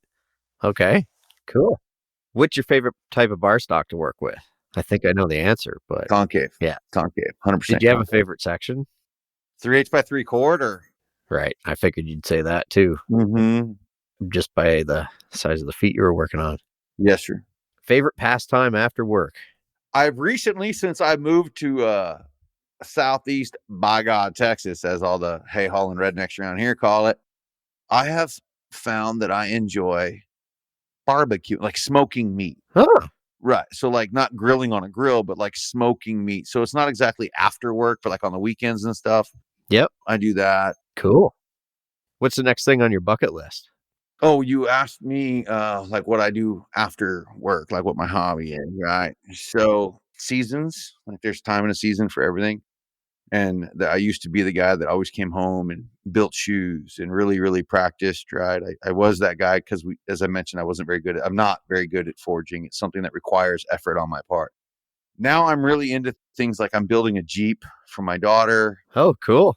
I'm trying to do more with this group of kids than I got to do with my first group of kids, right? So I have a Okay. 25 and a 23-year-old that, when I was in the military, and, I did almost 10 years in the military, so I didn't get to see them as much. And then I have those regrets. I have to be Yeah. very honest with you. So now I try to come home from work and do things like go to the soccer games or go to the daddy-daughter dance or just go to have an ice cream together or something. You know what I'm talking about? Yeah. Yeah. I can see how that would be. From a lot of interviews I've done with people, there's always that sacrifice, right? When you really focus on getting better and competing or whatever, Mm-hmm. the family does become sacrificed. So it's tough. How do you find that balance? It is tough. And you look at guys that were like really rad, like national champions or whatever, and then all of a sudden they kind of disappeared in the limelight, and you're like, man, I wonder what happened to that guy. So you call him up. He's like, oh, kids are doing great, brother. Yeah. And you're like, oh yeah, I totally get it. Yeah, they're happy. And then after your So, kids are kind of grown and you step back into it and you're like, oh yeah, and you realize it's not a young man's game. I mean, don't get me wrong, there are some obvious people that are just like superhuman and amazing that can continue to do it. Craig, for example. I mean, that guy's just rad, right? But again, I have a hard time. There's some physical, like it hurts sometimes, you know what I mean? But I still do want to compete in some aspect. Jason Rotramel hit me up and he wants me to go to Oklahoma for the one that they're doing in June. I think I'm going to try and oh, cool. I'm trying to hit that one up. Yeah, I want to hit that.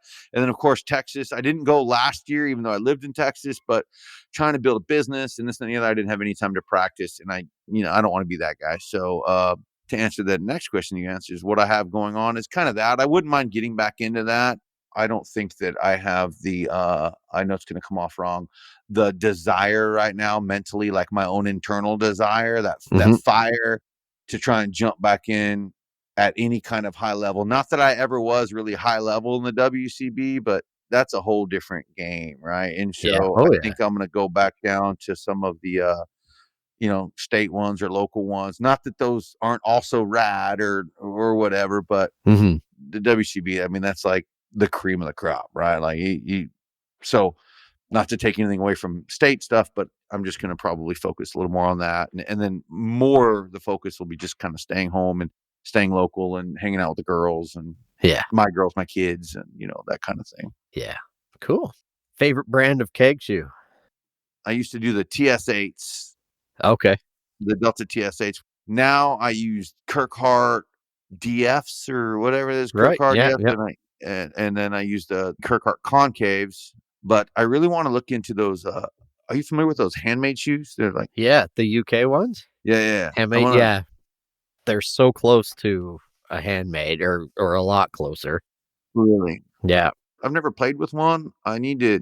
They're hard to come by. They are, and I've reached out. I need to get on that. I'd like to try some of those out. I really would. Yeah. No, they're behave in a lot of the same ways as regular concave. Yeah, right. I love concave. So Yeah. it's either make it or buy one that's as close to that you can Yeah. make. And I do like the Kirkhart concaves. I think they are good for smaller feet, like, Yeah. you know what I mean, like a 2 or a 1. Like Yep. they're good, but anything bigger than that, I just don't think they're the appropriate section. Yeah. Right. No, I hear you. Ideal number of horses to shoot all around in one day. 4. All right. We're on the same page there. Favorite anvil? On my truck, I have that Scott, the 105. I think it's 105 Scott. Was that with the tapered heel? The tapered heel. Yeah. Yes, sir. I've got that. And that's my favorite truck anvil. I love the horn on that thing, right? Yeah. I want to try one of those. I haven't done it yet, but you know those new Austin Eden anvils that I think Wellshot makes? It's the new ones that WCB is using this year. Oh, okay. No, I haven't seen them. Anyways, I'd like to try that. Other than that, I've got the 200-pound Emerson in the shop that I've been using forever, and I wish it had a bigger horn on it, but I mean, it's just like an old shirt, right? I wear it really well, so I guess that's my deal. Right. I don't know how many times I've grinded a new face into it, and I don't know. I was just gonna try to make the analogy of the old shirt with holes in it, right? Right? The Yeah, absolutely. dents on the top. Yeah. What's your favorite inspirational quote? I think it would probably be the roots of education are bitter, but the fruit is sweet. Huh. That's a good one. That's Aristotle. Okay. I stumped you on that one, huh? You're like, I don't know what to say. No, well, I was trying to think because there was the poison that they made him drink, and I was thinking like that probably would have been bitter, but yeah, Aristotle was a pretty cool guy. Yeah, my favorite historical person like that is Galileo. Oh yeah. Yes, sir. He created the scientific method. I don't know. There's whole stories about him. Like I wrote an entire paper one time called "The Wrangler: The Study of Equine Biomechanics," and it was entitled "The Wrangler" because that's what they called Galileo Galilei, was the Wrangler, because he refused to just accept anything as it was. He got kicked out of medical school because back in those days they were like doing bloodletting and stuff, and he's like, "Why? Yeah. Like, why?" And they're like, "You're out." And he's like, "I'm just saying." And so that's why he created the scientific method that says like if you can't recreate it, then it can't be fact. Right. Anyway, so I enjoy that. That's cool. I'm Mhm. gonna have to look that up. I mostly know the astronomy stuff, so Yeah. He was under house arrest for I don't know forever. yeah, he kind of peeved off the church, didn't he, with Mhm, some of his stuff? Yeah. If you're stumped on a case or need backup, who do you call? It depends on what I'm trying to do. So if it's I'll just spit out answers for you, right? Like I can usually count on Dusty Franklin to answer. I can usually count on Robert Jukes. Chris Gregory answers quite a bit. Craig Trinka, if he's not super busy saving the world, he'll pick up the phone and give me his 2 cents. But you have to speak Craig. Have you been around him much? Yeah, a little bit. You have to speak Craig, right? Yeah, So I you're get like, that. I need help building this heart bar. What do you think? And he's like, well, you build a heart bar like you walk a dog. You put it on a leash and take it around the park. And then when the sun is right, and then 5 years later it hits you, right? You're like, oh, that's what he meant. Oh man. Oh yeah, it totally makes sense, right? His metaphors are magical.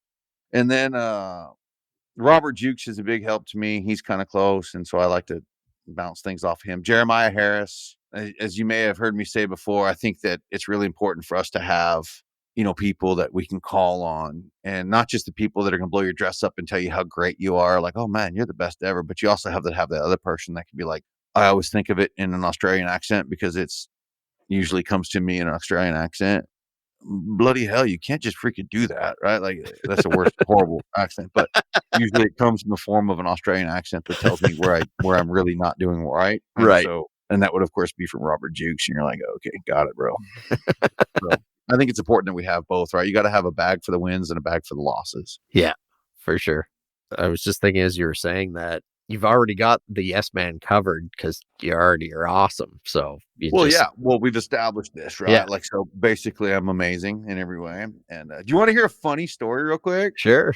So I had gone up to Chris Madrid's shop, right? And I was going to learn how to build heart bars, right? And so I go up there and he knocks one out and shows me how to do it. Not the kind that you just bring across on the end, but the kind that you like bump the plate into it, fold it back on, Oh, okay. bump it like a straight heart bar, you know what I mean? Yep. And so he shows me how to do it. And I'm like, all right, I got that. And so I get cracking on it and I screw up one and I screw up two and I screw up three. And I'm like, Chris, man, I thought you were going to show me how to make heart bars, man. And he looks at me and he's like, bro, I can't teach you how to swing your hammer, bro. Like, you got to sort that shit out, bro.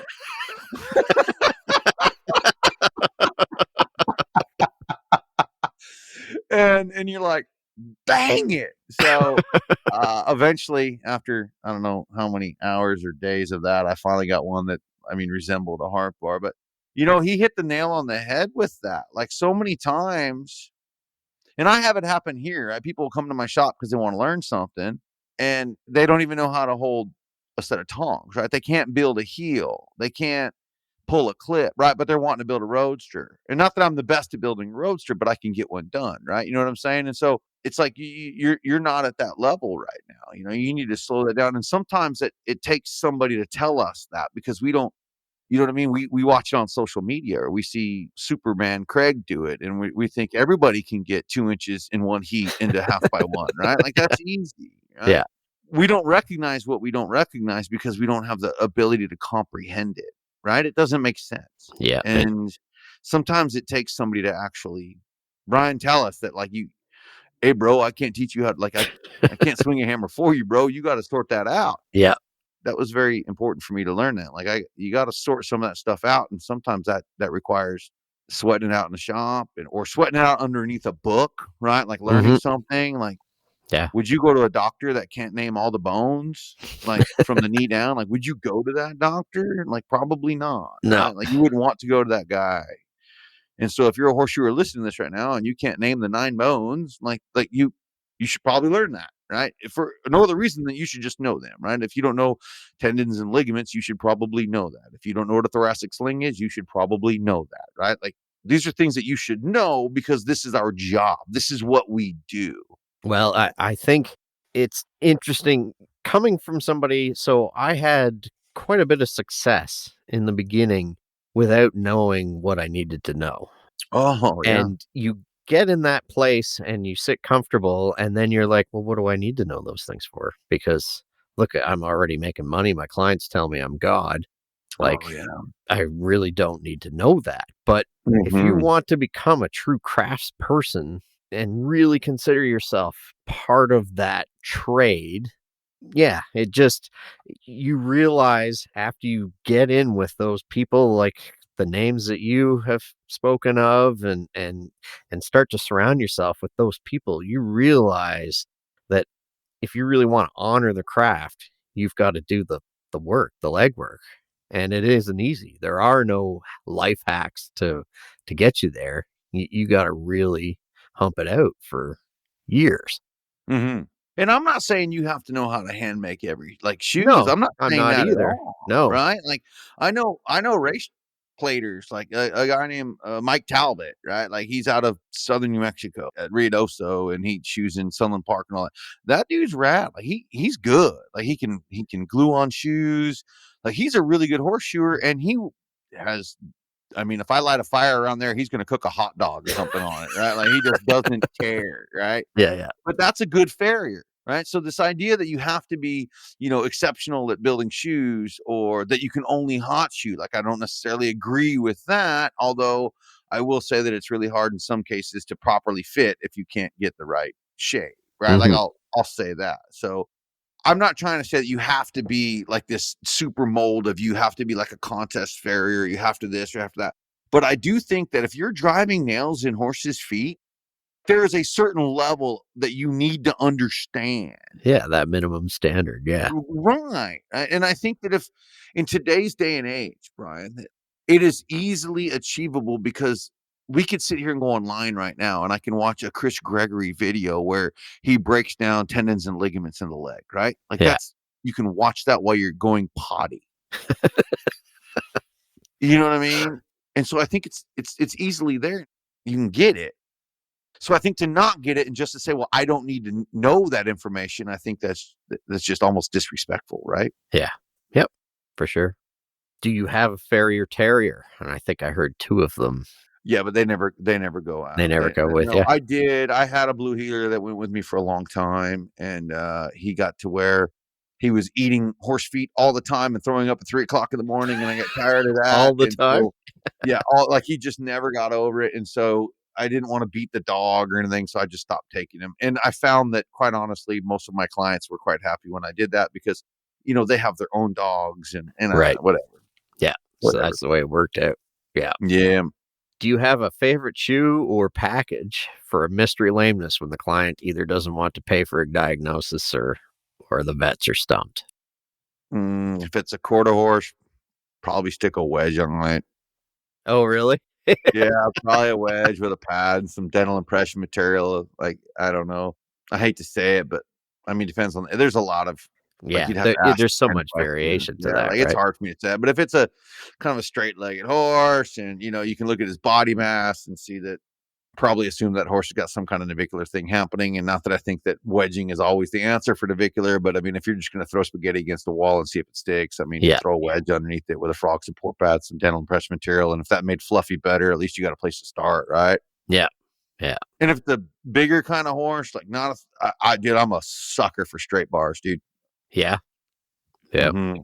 I found a lot of horses, you just stick them in a straight bar, they do better. Things come around. Cool. What do you use as your planner? I have an iPad, and in my iPad, I have my calendar, so everything gets in there.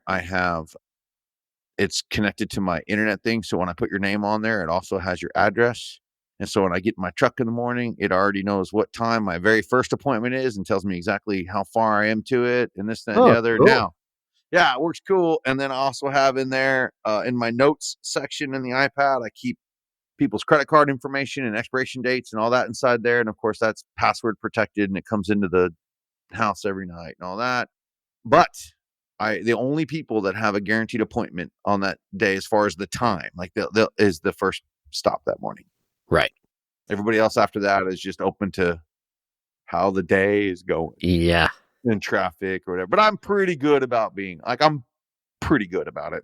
And with today, like in day and age with texting and calling, like, could you imagine like 40 years ago? Like it'd be really hard. No. You can't even give them the heads up that you're going to be 4 And hours you know what late. else I do that's kind of a trip? I don't bill out, right? So I take Venmo and Zelle and like checks and credit cards and all that, right? So in today's day and age, it's very simple to pay somebody. Like, it's not hard, right?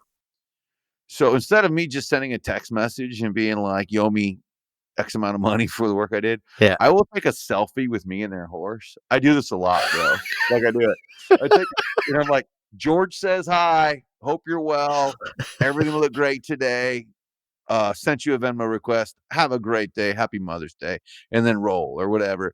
And you will be amazed at how quick you get paid and people don't complain. I'm here to tell you, smartphones are rad, dude. That's a genius idea. Mm-hmm. I love that. I'm serious. I do it a lot. Yeah. I can see how it would work. Again, we've established I'm not likable. Like, I'm not a likable person. And I don't know. I wish I was. You ever meet those guys that you just like them? Yeah.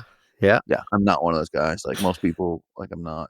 So I actually try really hard. So I listen to audiobooks, how to win friends and influence others. Right. Like, Yeah, I've listened to that book, right? And then like you listen to a book like how to not give up. You know what I mean? Like, I've listened to that book. And you're like, man, how do people do this? And for me, I've just found that just be me. And the me is like sending something funny with a photo in it. It's basically, it's like, I shod your horse, pay me, but I'm nice about it, right? Like, it works for me, bro. Gotcha. What's your favorite method of soothing aches and pains? I try not to drink it all during the week. I used to like beer and things like that when I lived in El Paso. Out here, because I don't have a finisher or nothing, and this humidity draws you down, bro. Oh, yeah. Yeah. So I try not to drink. If I am going to drink during the evening time, well, to answer your question, drinking. Right. So if I am going to drink, it'll be just like a glass of whiskey or something. I try not to drink beer anymore. But a friend of mine who is also a horseshoer turned me on to Topo Chico and vodka with a Okay. splash of lime. Oh, yeah, that's rad. Because you're drinking mineral water. So it's great. Yeah. The cure-all. Yeah. But I'm a bourbon guy. I do enjoy just a good glass of whiskey. Okay. Well, that just answered the next question. It's almost like you knew what was coming up. What's your favorite genre of music? I listen to what's called Texas country. So Pat Green, Robert O'Keefe, Corey Morrow, just to name a few. That's kind of the older ones. I think nowadays it's like Daniel Holmes and Wade Bowen, or I don't know, guys like that. Okay. What would you have been if not a farrier? That is a hard one. I don't know. I can't imagine myself being anything other than this now, right? Right. Yeah. I like the idea of being like a cowboy living on a ranch, like just doing that. But then I don't know. I don't know if I could. That takes a certain type of person to want to just stay on the ranch, at all time. I don't know. Yeah. I mean, all that sounds great. I don't know. The real question is like, if I was a billionaire tomorrow, would I still shoe horses? The answer to that is absolutely not. Like, I would not. Really? No, as much as I love it, I would still be a part of it. I would probably send a ton of money to organizations that I thought were worth a darn. I would be a big ambassador to it. But if I'm worth however much money I said earlier, like that many billions of dollars, I am not climbing under horses no more. Huh. I'm just Okay. not. I'm not. Yeah. I'll be an ambassador to it. I'll be a part of it. Like, I'll probably start a college fund. I don't know what I'll do, but I'm out You're on it, dude. other And I don't things. know a lot of people that are going to be real honest that have been doing, like, if you'd asked me that question 10 years ago, I'd be like, oh no, I'll still shoot horses. Oh, Right. yeah, for sure. Like, for sure. Now, closer to 50 than I am to 40, it's like, no, Yeah. I'm out. Well, I appreciate your honesty. Yes, sir. And the COVID question, who would you want to be locked in a shop with for a month? Either Travis Coons or Chris Madrid, who are, in my opinion, the two greatest horseshoers in the United States of America. Oh, cool. Yeah, if memory serves, you said you didn't spend enough time with either of them. You spent some Yeah, time, but absolutely. not enough. So Right. that would help that. Yes, sir. Well, hey, I really appreciate you doing this. This was awesome. All right, brother. Thanks a lot. I appreciate you. Thank you.